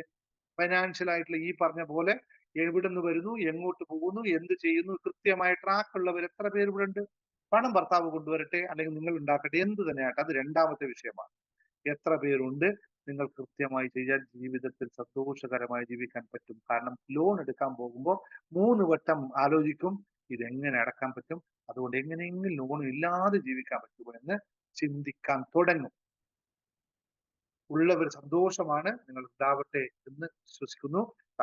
അതിയായ ആഗ്രഹിക്കുന്നു. ഇല്ലാത്തവരോടുള്ള അഭ്യർത്ഥന, ഇനിയെങ്കിലും ഇതൊന്നും ഉണ്ടാക്കിയെടുക്കൂ എന്റെ പ്രിയ സുഹൃത്ത്. ജീവിതം എന്ന് പറയുന്നത് കഷ്ടപ്പെടാനുള്ളതാണോ? കഷ്ടപ്പെടാനും നഷ്ടപ്പെടാനുമുള്ളതല്ല. ജീവിതത്തിൽ നേടാനും ലഭിക്കാനുമുള്ളതാണ് എന്ന് മനസ്സിലാക്കുമ്പോൾ അൺഎക്സ്പെക്ടഡ് എക്സ്പെൻസസ് എന്ന് പറയുന്ന സംഭവമേ ഈ ലോകത്തില്ല. എങ്ങനെയാണ് അൺഎക്സ്പെക്ടഡ് എക്സ്പെൻസ് വരുന്നത്? പോകുന്ന വഴിയിൽ ഒരു വണ്ടി തട്ടി കാലൊടിഞ്ഞാൽ പോലും അൺഎക്സ്പെക്ടഡ് എക്സ്പെൻസസ് അല്ല അത്. കാരണം വണ്ടി വാങ്ങിക്കുമ്പോൾ അറിയാം, വണ്ടി യാത്ര ചെയ്യുമ്പോൾ ഇതൊക്കെ സംഭവിക്കാൻ സാധ്യതയുണ്ട്. അപ്പോൾ വണ്ടി തട്ടിയാൽ എക്സ്പെൻസ് സംഭവിച്ചാൽ അത് അൺഎക്സ്പെക്ടഡ് അല്ല, അത് എക്സ്പെക്ടഡ് തന്നെയാണ്. കാരണം വണ്ടി റോഡിലേക്ക് ഇറങ്ങുന്നവൻ അറിയാം, ചിലപ്പോൾ ഒരു വണ്ടി വന്നെ തട്ടിപ്പോകാൻ സാധ്യതയുണ്ട് എന്നത് എക്സ്പെക്ടഡ് തന്നെയാണ്, അല്ലാതില്ല. ഇടിയും മഴയും വന്നു കഴിഞ്ഞാൽ വൈദ്യുത പ്രവർത്തിക്കുന്ന ഉപകരണങ്ങൾ കേടാവാൻ സാധ്യതയുണ്ടാവാം എന്നറിയാത്തവരാരും വൈദ്യുതി ഉപയോഗിക്കുന്നവരുണ്ടാവില്ല എന്നതുപോലെ അൺഎക്സ്പെക്ടഡ് എക്സ്പെൻസ് എന്ന് പറയുന്ന സാധനമേ ഇല്ല. അങ്ങനെ ഉണ്ടാവാതിരിക്കാനായിട്ടാണ് ഇൻഷുറൻസ് പോലുള്ള കാര്യങ്ങൾ നമ്മൾ എടുത്തു വെക്കേണ്ടത് എന്നതാണ്. അല്ലാതെ അൺഎക്സ്പെക്ടഡ് എക്സ്പെൻസ് ഒന്നും ഉണ്ടാവില്ല. ആണല്ലോ. ഹോസ്പിറ്റൽ കേസ്, എങ്ങനെയാണ് ഹോസ്പിറ്റൽ കേസ് വരുന്നത് വിശകലനം ചെയ്ത് നോക്കൂ. പനി വന്നു കഴിഞ്ഞാൽ എത്ര രൂപ ചെലവാകും? കിഡ്നി പോവുക എന്ന് പറയുന്നത് ഒരു സുപ്രഭാതത്തിൽ നടക്കുന്ന കാര്യമാണോ? ഹാർട്ട് ഫെയിലിയർ എന്ന് പറയുന്നത് ഒരു സുപ്രഭാതത്തിൽ നടക്കുന്ന കാര്യമാണോ? നമ്മൾ നമ്മുടെ ആരോഗ്യത്തെ ശ്രദ്ധിക്കാതിരുന്നു കഴിഞ്ഞാൽ ഹാർട്ടിന് പണി കൊടുത്തു കഴിഞ്ഞാൽ ഹാർട്ട് നമുക്കും പണി തരും എന്നത് അറിയാത്തത് ചിന്തിക്കാനുള്ള കഴിവില്ലാത്തത് കൊണ്ടല്ല, ചിന്തിക്കാത്തത് കൊണ്ടാണ്. അതുകൊണ്ട് അൺഎക്സ്പെക്ടഡ് ഹോസ്പിറ്റൽ കേസ് പോലും വരില്ല. ഹോസ്പിറ്റൽ കേസ് അൺഎക്സ്പെക്ടഡ് വരുന്നു എന്ന് ചിന്തിക്കുന്നവർക്ക് ഇൻഷുറൻസ് ഉണ്ട്, എടുത്തു വെച്ചോളൂ. ഇൻഷുറൻസ് കവറേജ് തരും, അവർ ചെയ്യുമല്ലോ. അല്ലെ? വണ്ടി എടുക്കുന്നവൻ എന്തുകൊണ്ട് ഇൻഷുറൻസ് എടുക്കുന്നു? ഇപ്പൊ പറയും നിയമം സ്ട്രിക്റ്റ് ആയതുകൊണ്ട് മാത്രമാണ്. അതുപോലെ നമ്മൾക്ക് ഒരു കാര്യം കൂടി തീരുമാനിക്കാം. ഒരു കുട്ടി ജനിക്കുമ്പോൾ ഈ ലോകത്ത്, ഈ രാജ്യത്ത് ഒരു നിയമം വരികയാണെന്ന് കരുതിക്കോ. ഒരു കുട്ടി ജനിക്കുമ്പോൾ കുട്ടിയുടെ ബർത്ത് സർട്ടിഫിക്കറ്റ് ഉണ്ടാക്കുന്ന അന്ന് തന്നെ ആ കുട്ടിക്ക് ഒരു ഇൻഷുറൻസും കൂടി നിർബന്ധമാണ്. അത് വർഷാവർഷം പുതുക്കുന്ന, ഏതാണ്, ജനിച്ച ബർത്ത്ഡേ ഡേറ്റിൽ പുതുക്കുന്ന, ലാപ്സ് ആവുകയും പുതുക്കുകയും ചെയ്യുന്ന ഒരു ഇൻഷുറൻസ് പോളിസി നിങ്ങൾ സെറ്റ് ചെയ്ത് നോക്ക്. വണ്ടിക്ക് സെറ്റ് ചെയ്യുന്ന പോലെ തന്നെ ആ മനുഷ്യൻ ജീവിച്ചു പോകില്ലേ? ഇങ്ങനെയുള്ള കുറെ കാര്യങ്ങൾ നമുക്ക് ജീവിതത്തിൽ ചെയ്യാൻ പറ്റും. നമ്മൾ ചെയ്യാത്തത് കൊണ്ടാണ് കേട്ടോ, ചെയ്യാത്തത് കൊണ്ടാണ്. അതുകൊണ്ട് അൺഎക്സ്പെക്ടഡ് എക്സ്പെൻസസ് ഒന്നും ഈ ലോകത്ത് സംഭവിക്കാറില്ല. ഇനി രണ്ടാമത്തെ കാര്യം, നമ്മൾ ഓരോ സ്ത്രീകളും ശ്രദ്ധിക്കേണ്ട ഒരു കാര്യമാണ്. നിങ്ങൾക്കൊരു ഫോർമുല പറഞ്ഞു തരാം. 50-30-20 എന്ന പ്രിൻസിപ്പൾ. 50-30-20 എന്ന പ്രിൻസിപ്പൾ. അതായത് നമ്മൾക്കുണ്ടാവുന്ന വരുമാനത്തിന്, വരുമാനം സ്ത്രീകളുടെ വരുമാനം ഭർത്താവ് കൊണ്ട് തരുന്നതാണെന്ന് കരുതിക്കോ. നിങ്ങൾക്ക് ഫിക്സഡ് ആയിട്ട് ഭർത്താവ് പറയുന്നത് എനിക്ക് മാസം 20,000 രൂപ ഞാൻ വീട്ടിലെ ചെലവിന് തരുന്നു എന്ന് പറയുമ്പോൾ അതിനെ നിങ്ങൾക്ക് 50-30-20 പ്രിൻസിപ്പളിലേക്ക് മാറ്റാം. എന്താണ്? കിട്ടുന്ന കാശിന്റെ 50% നമ്മളുടെ അടിസ്ഥാന ആവശ്യങ്ങൾ നിറവേറ്റിയിരിക്കണം. അടിസ്ഥാന ആവശ്യങ്ങൾ എന്ന് പറയുന്നത് വീട്ടിലെ ചെലവുകൾ, ഫുഡ്, യാത്രകൾ എന്ന് പറയുന്ന അടിസ്ഥാനപരമായ സാഹചര്യങ്ങൾ, കുട്ടികളുടെ ഫീസ്, ഈ കാര്യങ്ങളൊക്കെ ആ 50% നികത്തിയിരിക്കണം. അപ്പൊ പറയും ചെലവ് കൂടുതലാണല്ലോ സാറേ പിന്നെ എങ്ങനെയെന്ന്. ചെലവ് കൂടുതലാണെങ്കിൽ ചെലവ് കുറക്കുക തന്നെ വേണം, അല്ലെങ്കിൽ വരുമാനം കൂട്ടുക തന്നെ വേണം. അല്ലാതെ ഈ ലോകത്ത് വഴികളൊന്നും നമുക്ക് കണ്ടെത്താൻ സാധിക്കില്ല. അപ്പോൾ എത്രയാണോ നമ്മുടെ വരുമാനം അതിൽ 50% നമ്മുടെ ചെലവ് നിയന്ത്രിച്ചു നിർത്താൻ ആ വീട്ടിലെ അമ്മയ്ക്ക് സാധിക്കണം. അമ്മ പറഞ്ഞാൽ കേൾക്കാത്തത് ആരും ആ വീട്ടിൽ ഉണ്ടാവില്ല. അച്ഛൻ പറഞ്ഞാൽ കേൾക്കാത്തതോ അച്ഛൻ അനുസരിക്കാത്തതോ ആയ മക്കളുണ്ടാവാം. പക്ഷെ അമ്മയെ പറഞ്ഞ സ്നേഹപൂർവ്വം മാത്രമേ അമ്മയ്ക്ക് സംസാരിക്കാൻ പറ്റുള്ളൂ. അമ്മ പറഞ്ഞാൽ കേൾക്കാത്ത മക്കളോ അച്ഛനോ പൊതുവെ വീട്ടിൽ ഉണ്ടാവില്ല. അതൊരു സത്യമാണ്. അമ്മ പറയുന്നില്ല എന്നതും അമ്മ പറയേണ്ട പോലെ പറയില്ലെന്നും അമ്മയ്ക്ക് അറിയില്ല എന്നതും മാത്രമാണ് സത്യം. അല്ലാതെ ഇവരാരും അനുസരിക്കില്ല എന്നുള്ള സത്യം ഉണ്ടാവില്ല.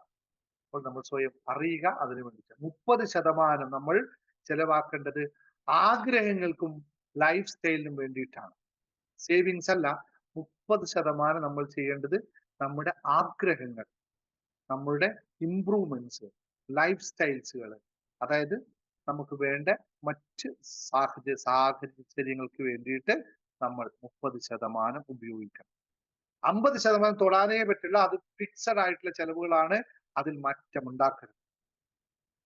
30% ആഗ്രഹങ്ങൾക്കും ലൈഫ് സ്റ്റൈലുമായി ഉപയോഗിക്കാൻ, 20% കൃത്യമായി വല്ല ചിട്ടികളിലോ ഇൻവെസ്റ്റ്മെന്റോ, ചിട്ടികളൊക്കെ കൂടിക്കഴിഞ്ഞാൽ വിളിക്കുമ്പോൾ നമുക്ക് കുറവാണ് കിട്ടുന്നെങ്കിൽ അത്തരം ചിട്ടികളൊന്നും പോകരുത്.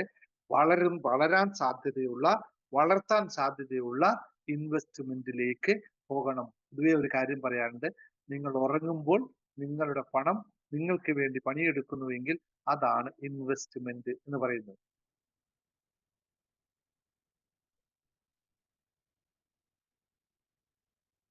സ്ത്രീകൾ എപ്പോഴും ഭർത്താവിന്റെയും മക്കളുടെയും പ്രീതി ആഗ്രഹിക്കുന്നു. അതാണ് വിഷയം. അത് ആഗ്രഹിക്കേണ്ടത് എന്താ കുഴപ്പം? പ്രീതി ആഗ്രഹിക്കുന്നു എന്ന് വെച്ചാൽ അവർ പറഞ്ഞൊക്കെ അനുസരിക്കുക എന്നുള്ളതാണോ പ്രീതി കൊണ്ട് ഉദ്ദേശിക്കുന്നത്? അല്ലല്ലോ. സ്നേഹപൂർവമായ ഒരു ഭർത്താവിനും മക്കൾക്കും എന്താണ് സ്ത്രീയിൽ നിന്നും എക്സ്പെക്ട് ചെയ്യുന്നതെന്ന് വെച്ചാൽ ഏറ്റവും ഈസി ആയിട്ട് ചോദിച്ചാൽ ഒറ്റ ഉത്തരം പറയാൻ പറ്റും. ഒരു ഭർത്താവിനും അല്ലെങ്കിൽ വീട്ടിലെ അങ്ങനെ പറയാം, ഭർത്താവിനും മക്കൾക്കും അമ്മയിൽ നിന്നും എന്താണ് അവർ ഏറ്റവും ഈസി ആയിട്ട് എക്സ്പെക്ട് ചെയ്യുന്ന സാധനത്തിന്റെ പേര്? അത് കൃത്യമായി നൽകുന്നുണ്ടെങ്കിൽ നമുക്കെല്ലാം അവരും നമുക്ക് നൽകും. ആ സാധനത്തിന്റെ പേരാണ് സ്നേഹം. വീട്ടിൽ വിളമ്പുന്നത് നിങ്ങൾ കഞ്ഞിപ്പാത്രത്തിൽ കയ്യിലിട്ടിട്ട് വെറുതെ വെള്ളം കോരിയിട്ട് പാത്രത്തെ വിളമ്പുമ്പോഴും സ്നേഹപൂർവ്വം വിളമ്പിക്കഴിഞ്ഞാൽ ആ വെള്ളം കുടിച്ചിട്ട് അവർ പറയും വയറ് നിറഞ്ഞിട്ടോ സന്തോഷം എന്ന് പറയുന്ന കാലം ഒന്നും മാറിയിട്ടില്ല. ഇപ്പോഴും അങ്ങനെ തന്നെയാണ്. ആദ്യം വിളമ്പാൻ മറന്നു പോയത് കൊണ്ട് പിന്നെ വിളമ്പിയാൽ ഇതറിയത്തില്ല. ആദ്യമേ മക്കൾ ജനിച്ചെന്ന് മുതലേ ഇങ്ങനെ വിളമ്പി നോക്കൂ, എന്നാൽ നടക്കും. അല്ലാതെ ഒരു ദിവസം നാളെ മുതൽ ഞാനിത് വെമ്പിക്കളയാമെന്ന് പറഞ്ഞാൽ അവർ പറയും ഇത് പച്ചവെള്ളമാണ്, എനിക്ക് വേണ്ട എന്ന് പറയും. മറന്നു പോകുന്ന സത്യമാണ്. ഏതൊരു ഭർത്താവും ഏതൊരു മക്കളും അമ്മയിൽ നിന്നും സ്നേഹപൂർവമായ പെരുമാറ്റമാണ് ആഗ്രഹിക്കുന്നത്. അത് കൊടുക്കാൻ സാധിക്കാത്തതാണ് ഏറ്റവും വലിയ പരാജയം. കൊടുക്കാൻ പറ്റാത്തതിന് പല കാരണങ്ങളും ഉണ്ടാവാം, അത് ഞാൻ അതിലേക്ക് വരുന്നില്ല. അതാണ് പ്രധാന കാര്യം. ഇനി മൂന്നാമത്തെ കാര്യം നിങ്ങൾ ശ്രദ്ധിക്കേണ്ടത്, രണ്ട് കാര്യങ്ങൾ പറഞ്ഞു. മൂന്നാമത്തെ കാര്യം, ഒരു എമർജൻസി ഫണ്ട് എന്ന് പറയുന്ന ഒരു സാധനം നിങ്ങളുടെ കയ്യിൽ ഉണ്ടാവണം. ഇത് വളരെ എളുപ്പത്തിൽ നമുക്ക് മനസ്സിലാക്കാം. പണ്ടുള്ളവർക്ക് ഇങ്ങനെ ഒരു ഫണ്ട് ഉണ്ടായിരുന്നു. അത് എവിടെയാണ് ഉണ്ടായെന്ന് ഓർമ്മയുണ്ടോ? വീട്ടിലെ പെണ്ണുങ്ങൾക്കെല്ലാം എമർജൻസി ഫണ്ട് മിക്കവർക്കും ഉണ്ടാവും. ഇന്നില്ല, ഗൂഗിൾ പേ വന്നതുകൊണ്ട് അതില്ലാതെ പോയി. ഗൂഗിൾ പേക്ക് മുമ്പേ എമർജൻസി ഫണ്ട് അരിപ്പെട്ടിയിലായിരുന്നു ഉണ്ടായത്. അരി മുങ്ങി തപ്പിക്കഴിഞ്ഞാൽ അതിനകത്ത് കിടക്കും, അല്ലെങ്കിൽ ഒരു കൊടുക്കയിലുണ്ടായിരുന്നു. ഇന്ന് അത് വലിയൊരു ഹെൽപ്പായിരുന്നു ഒരു ഫാമിലിയെ സംബന്ധിച്ച്.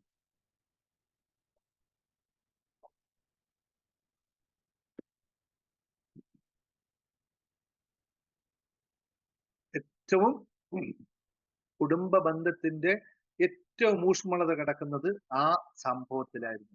എപ്പോഴെങ്കിലും അവശ്യഘട്ടത്തിൽ ഭർത്താവിന് മുട്ടി നിൽക്കുന്ന സമയത്ത്, എന്നാ ചേട്ടാ എന്റെ കയ്യിലിടുന്നു എന്ന് ജീരകം എന്ന് അരിപ്പെട്ടിയിൽ തപ്പി എടുത്തിട്ട്, അല്ലെങ്കിൽ പണ്ടൊക്കെ ഉരുളി എന്താ പറയുക, തൂക്കിയിടുന്നത്, എന്താ പറയാ, ഒരു നമ്മളെ ഉറി ഉറി ഉറി തൂക്കിയിടുമ്പോ, എന്റെയൊക്കെ അമ്മയൊക്കെ ചെറുപ്പം അങ്ങനെ അതിനകത്ത് കൈയിട്ട കുറച്ച് അരി ഉണ്ടാവും, അരിയുടെ അടിയിൽ കൈയിട്ടാൽ ഈ സാധനം ഉണ്ടാവും. നമ്മളൊക്കെ ഉറിയില്ലേ, നമ്മളൊക്കെ പൊക്കി എടുത്തുകൊണ്ട് പോകുന്നത് അങ്ങനെയായിരുന്നു. മക്കളൊക്കെ അത്യാവശ്യ ഘട്ടത്തിൽ തലയിടാനും അങ്ങനെയൊക്കെ പറ്റുന്ന രീതിയിലുള്ള, ഇതൊക്കെ ഭയങ്കരമായിട്ട് വർക്ക് ചെയ്യുന്ന സാധനമാണ്. കുടുംബത്തിൽ ഭയങ്കരമായിട്ട് വർക്ക് ചെയ്യുന്ന സാധനം. അടിയന്തരമായ ഫണ്ട് നമ്മളിൽ ഉണ്ടാവണം. കുറഞ്ഞത് 3 മാസം മുതൽ 6 മാസം വരെ നമുക്ക് പിടിച്ചു നിൽക്കാനുള്ള ഫണ്ടുകൾ അങ്ങനെ ഉണ്ടാക്കി വെക്കണം. അത് പൂഴ്ത്തി വെച്ചേ പറ്റുള്ളൂ. ധനത്തിന്റെ ശാസ്ത്രം അറിഞ്ഞു കഴിഞ്ഞാൽ നമുക്കത് വളരെ എളുപ്പത്തിൽ പറയും. ഇല്ല എന്ന് പറയുന്നവർക്ക് ഇത് സാധ്യമേ അല്ല. ഉണ്ടാകുമ്പോ കുഴിച്ചു വെക്കുന്നവർക്ക് മാത്രമേ ഇത് സാധ്യമാവുകയുള്ളൂ എന്ന് എളുപ്പത്തിൽ വെക്കുക. കാരണം ഏറ്റവും ആവശ്യമായ ഘട്ടത്തിൽ ഉപയോഗിക്കാൻ പറ്റുന്നതാണ് ഈ എമർജൻസി ഫണ്ട് എന്ന് പറയുന്നത്. വലിയ വലിയ കമ്പനികൾ പോലും ഇത് ഉണ്ടാക്കി വെക്കുമ്പോൾ ഒരു വീട്ടിലെ ഗൃഹനാഥയ്ക്ക് ഇത് എളുപ്പത്തിൽ സാധിക്കും. സാധിക്കില്ല എന്നുള്ള സംശയമുള്ളവർ എന്നോട് വന്ന് നേരിട്ട് പറഞ്ഞ് ഞാൻ നിങ്ങൾക്ക് വഴികൾ പറഞ്ഞുതരാം. എങ്ങനെയൊക്കെ ഇപ്പൊ ആ കാശ് അവിടെ എത്തിക്കാമെന്നും എങ്ങനെ പൊഴുത്തി വെക്കാമെന്നും കിടിലൻ ഐഡിയകൾ ഞാൻ ഫ്രീ ആയിട്ട് പറഞ്ഞുതരാം. പക്ഷെ ക്ലാസ്സിൽ പറഞ്ഞു തരില്ല. ആ, അതാ കണ്ടോ, ഒരാൾ പറഞ്ഞു ഐഫോൺ, ഒരാൾ പറഞ്ഞു ചുമ്മാ ഒരു 250 രൂപയുടെ റിക്കവറി ഡെപ്പോസിറ്റ് തുടങ്ങി 1 ഇയർ ആയപ്പോ 30,000 രൂപ അതിൽ എത്തി എന്നുള്ളത്. ഇത് വളരെ എളുപ്പമാണ്. നിങ്ങൾക്ക് വെറുതെ തുടങ്ങിയാൽ മതി, അങ്ങനെ അങ്ങ് പൊക്കോളും, അറിയാതെ പൊയ്ക്കോളും. അപ്പൊ ഇത് ശ്രദ്ധിക്കുക. ഞാൻ കഴിഞ്ഞ പ്രാവശ്യം എന്റെ ഭാര്യയോട് ഇതേ കാര്യം, ഭാര്യ ഇങ്ങനെ എവിടെയൊക്കെ ഒപ്പിച്ചു വിട്ടു. ഞാൻ ഇടയ്ക്ക് നല്ല സന്തോഷം വരുമ്പോ ഒരു നോട്ട് എടുത്തിട്ട് പറഞ്ഞു ഇത് നീ വെച്ചോട്ടോ. അപ്പൊ എനിക്കറിയാം ഇത് എന്തിനാണ് കൊടുക്കുന്നതെന്ന് എനിക്കറിയാം. എന്നാ ഭയങ്കര സന്തോഷം വരുമ്പോ അവൾക്കും സന്തോഷം എനിക്കും സന്തോഷം, അവൾക്കൊരു എമൗണ്ട് കൊടുക്കും, നീ വെച്ചോട്ടോ എന്ന് പറയും. പക്ഷെ അവള് വെക്കുകയും ചെയ്യും. എനിക്കൊരാവശ്യം വരുമ്പോ ഒരു കെട്ടായിട്ട് അത് തിരിച്ചറിയുകയും ചെയ്യും. ഇത് വളരെ നല്ലൊരു കാര്യമാണ്. എന്റെ വൈഫിന് അതുപോലെ തന്നെ പോസ്റ്റ് ഓഫീസിൽ എപ്പോഴും ഞാൻ വഴക്ക് പറയായിരുന്നു. അവൾ പോസ്റ്റ് ഓഫീസിലെ കൂടെ സേവിങ് തുടങ്ങും. അപ്പൊ പൈസ വന്നിട്ട് എന്നോട് ചോദിക്കും. അപ്പൊ ഞാൻ പറഞ്ഞു നിന്റെ ഓരോ സേവിങ്സ് അങ്ങനെയാണ് ഇങ്ങനെയാണെന്ന് പറയും. എന്നിട്ട് ഞാൻ കൊടുക്കും. ആവശ്യം 2 വർഷം 3 വർഷം ആകുമ്പോൾ ആ പൈസ നല്ലൊരു എമൗണ്ട് ആയിട്ട് നമുക്ക് കിട്ടുകയും ചെയ്യും. അപ്പൊ നല്ല സന്തോഷം തരും. ഈ ആണുങ്ങൾ പൊതുവെ ഒന്ന് രണ്ട് വാക്കുകൾ അങ്ങനെയൊക്കെ പറയും. ഒന്നും മിണ്ടാതിരിക്കെ പോ, ഇതൊക്കെ പറയും. പക്ഷെ അത് സ്നേഹത്തിലാ പറയുന്നത്. അതിനെ ഉപയോഗിക്കാൻ നിങ്ങൾ പഠിച്ചാൽ മാത്രം മതി. ഇതൊക്കെ വലിയ ഇമ്പോർട്ടന്റ് അല്ലെ ടിപ്സുകളൊക്കെയാ പറഞ്ഞു തരുന്നത് കേട്ടോ. നിങ്ങൾ ലളിതമായി എടുക്കരുത്. ഇതൊക്കെ നിങ്ങൾ ചെയ്യുന്നവരാവും. ഇല്ലാത്തവർ, നിങ്ങൾ അമ്മമാർ ചെയ്യേണ്ടത് നിങ്ങളുടെ പെൺമക്കളോടും ഇത് പറഞ്ഞു കൊടുക്കുക. ഇതുപോലുള്ള കാര്യങ്ങൾ അവർക്കും ഒന്ന് പറഞ്ഞു കൊടുക്കുക എന്നുള്ളത് കൂടി നിങ്ങളുടെ കർത്തവ്യമാണ് എന്ന് മറക്കാതിരിക്കാം. ഇനി നാലാമത്തെ കാര്യം, ഇൻഷുറൻസ് പോളിസി നിർബന്ധമായും ഓരോ കുടുംബത്തിലും എടുക്കുക. വ്യക്തിഗത ഇൻഷുറൻസ് ആയിക്കഴിഞ്ഞാലോ, അല്ലെങ്കിൽ എന്താ പറയാ, ടേം ഇൻഷുറൻസ് ആയിക്കഴിഞ്ഞാലോ, ലൈഫ് ഇൻഷുറൻസ് ആയിക്കഴിഞ്ഞാലോ, ആരോഗ്യ ഇൻഷുറൻസ്, ഹെൽത്ത് ഇൻഷുറൻസ് ആയിക്കഴിഞ്ഞാലോ വളരെ ചെറിയ പ്രീമിയത്തിൽ ഇത് അവൈലബിൾ ആണ്. ഇത് എടുക്കുക. എത്രയായാലും എടുപ്പിക്കുക. കാരണം എന്താന്ന് വെച്ചാൽ ഒരു വിഷയം വന്നു കഴിഞ്ഞാൽ അപ്പോഴറിയാം അതിന്റെ വില. അതുകൊണ്ട് ഒരു തരത്തിലും അമാന്തിക്കാതെ ഇതെങ്ങനെയെങ്കിലും അവിടെ നിന്ന് ഇവിടെ നിന്നൊക്കെ ചുറ്റുകൂട്ടി എടുത്തു കഴിഞ്ഞാൽ നമ്മൾ രക്ഷപ്പെട്ടു എന്നുള്ളതാണ്. ഇത് മറക്കാതെ ചെയ്യുക എന്നുള്ളതാണ്, ഓർമ്മിക്കുക. ഇനി അടുത്തൊരു കാര്യം, വളരെ ലളിതമായ ഒരു കാര്യം പറയുന്നു. വളരെ ലളിതവും നമ്മൾ മനസ്സിലാക്കേണ്ട കാര്യങ്ങൾ, പണമിടപാട് കാര്യങ്ങളിൽ ശ്രദ്ധ കേന്ദ്രീകരിക്കുക. എന്താണ്? പണമിടപാട് കാര്യങ്ങൾ ശ്രദ്ധ കേന്ദ്രീകരിക്കുക. ഒരൊറ്റ ഒരു ഉദാഹരണം പറഞ്ഞു തരട്ടെ. മകന് ജോലിയില്ല, 30 വയസ്സായി. അമ്മയുടെ ടെൻഷൻ എന്താണ്? എന്റെ മകൻ എങ്ങനെയെങ്കിലും ഒരു പെണ്ണിനെ കിട്ടിയാൽ മതി എന്നുള്ള ടെൻഷൻ അമ്മയ്ക്ക്. മകനോ? എങ്ങനെ കല്യാണം കഴിക്കും? എന്റെ കയ്യിൽ 10 പൈസ ഇല്ലല്ലോ എന്നുള്ള ടെൻഷൻ മകന്. എന്നിട്ട് അമ്മ ചെയ്യുന്നത് എന്താണെന്നറിയോ? ഉള്ള സമ്പാദ്യം മുഴുവൻ കൂട്ടുകയും അതിന്റെ കൂടെ അത്ര തന്നെ കടവും വാങ്ങിച്ച് മകന്റെ കല്യാണം നടത്തി കൊടുത്തിട്ട് ആ ഭാരം മുഴുവൻ ചുമലിലേറ്റെടുക്കും. ഇവിടെ മകനാണോ തെറ്റുകാരൻ, അമ്മയാണോ? മുമ്പിൽ വന്ന് 100 എന്നോട് വന്ന് എന്താ പറയാ 10ഓ 15ഓ കേസുകൾ പെട്ടതാണ്. ഇത് ഇവിടെ ഇരിക്കുന്ന ആൾക്കാർക്കും അനുഭവമായിരിക്കും. 5 ലക്ഷം രൂപ ചെലവാക്കി കഴിക്കാവുന്ന കല്യാണത്തെ എന്റെ കുടുംബ മഹിമ എന്ന് പറഞ്ഞ് 50ഉം 60ഉം ലക്ഷം ചെലവാക്കി ബാക്കി 55 ലക്ഷം രൂപയും കടം മേടിച്ച് എന്റെ കുടുംബ മഹിമ മറ്റതും പറഞ്ഞ് കല്യാണം കഴിപ്പിച്ചു കൊടുക്കുന്ന കാലഘട്ടങ്ങളിലേക്ക് പോകുന്ന അമ്മയും അച്ഛനും തിരിച്ചറിയുക. ഒരു ദിവസത്തെ അങ്ങോട്ടും ഇങ്ങോട്ടും കൊടുക്കുന്ന സാരിക്ക്, ഒറ്റ ദിവസം ഉപയോഗിക്കുന്ന സാരിക്ക് 25,000, 30,000, 50,000 കൊടുക്കണോ? അല്ല, 2000 രൂപയുടെ സാരി മതിയോ? ആ 2000 രൂപ സാരി കൊടുത്താൽ ഇടിഞ്ഞു വീഴുന്നതാണ് നമ്മളുടെ കുടുംബ മഹിമയെങ്കിൽ അതിന് പുല്ല് വില മാത്രമേ ഉള്ളൂ എന്ന് തിരിച്ചറിയും. കാരണം എന്താണെന്നറിയോ? അങ്ങനെ ഇടിഞ്ഞു പൊളിയുന്ന കുടുംബ മഹിമയാണെങ്കിൽ അത് മഹിമയല്ല, അതിന്റെ പേര് അഹംഭാവം അല്ലെങ്കിൽ അഹങ്കാരം എന്നുള്ളതാണ്. ഇതല്ല എന്ന് തിരിച്ചറിയൂ ഇനിയെങ്കിലും. ചെറുക്കനെ മണ്ഡപത്തിന്റെ പുറത്ത് വരെ കൊണ്ടുവരാൻ ഒരു കാറും മണ്ഡപത്തിനകത്തോട്ട് ആനയിക്കാൻ 100 മീറ്റർ വരാനായിട്ട് BMW കാറ് 10 മിനിറ്റ് നേരത്തെ അല്ലെങ്കിൽ 1 മണിക്കൂർ നേരത്തേക്ക് 1 ലക്ഷം രൂപ കൊടുത്ത് കൊണ്ടുവരുന്ന അച്ഛനും അമ്മയുടെയും നാടാണ് നമ്മുടെ. ആരാണ് ഇതിൽ തെറ്റുകാരൻ? ആ BMW അതുവരെ വന്ന വണ്ടിയിൽ നിന്ന് ഇറങ്ങി BMW കയറി അവിടെ വന്ന് ഇറങ്ങിക്കഴിഞ്ഞാൽ കിട്ടുന്ന കുടുംബ മഹിമയാണോ നമുക്കുള്ളത്? അല്ലെങ്കിൽ അവനുണ്ടാവുന്ന മഹിമ, അല്ലെങ്കിൽ അവന്റെ പ്രൗഡ് ആൾക്കാർ ഇപ്പം ഭയങ്കര പൈസക്കാരനാണെന്ന് കാണിക്കലാണോ അവിടെ ചെയ്യുന്നത് കല്യാണത്തിൽ? എന്നിട്ട് കല്യാണം കഴിച്ചിട്ടോ പിറ്റേ ദിവസം തമ്മിൽ ഭാര്യയും ഭർത്താവും തമ്മിൽ അടിയാണ്. കാരണം ഇവന്റെ ഭാര്യ കൊണ്ടുവന്ന സ്വർണം പണയം വെക്കാൻ ഭാര്യ സമ്മതിക്കാത്ത വിഷമം അമ്മായിയമ്മയ്ക്കും, ഇതെങ്ങനെ ചോദിക്കുമെന്നുള്ള ടെൻഷൻ ഭർത്താവിന്. ഇതല്ലേ കുടുംബജീവിതത്തിൽ സംഭവിച്ചുകൊണ്ടിരിക്കുന്നത്. ഞാനൊന്നും പറയുന്നില്ല, ഒരു സത്യം നിങ്ങളെ മുമ്പിൽ പറഞ്ഞു വന്നുള്ളൂ. അപ്പോൾ സ്വന്തം പണമിടപാട് കാര്യങ്ങളിൽ തീരുമാനമെടുക്കാനുള്ള കഴിവ് നമുക്കുണ്ടാവണം. പുതിയ പിള്ളേർ കുറേയൊക്കെ ഫൈനാൻഷ്യൽ ഇൻഡിപെൻഡന്റ് ആണ്.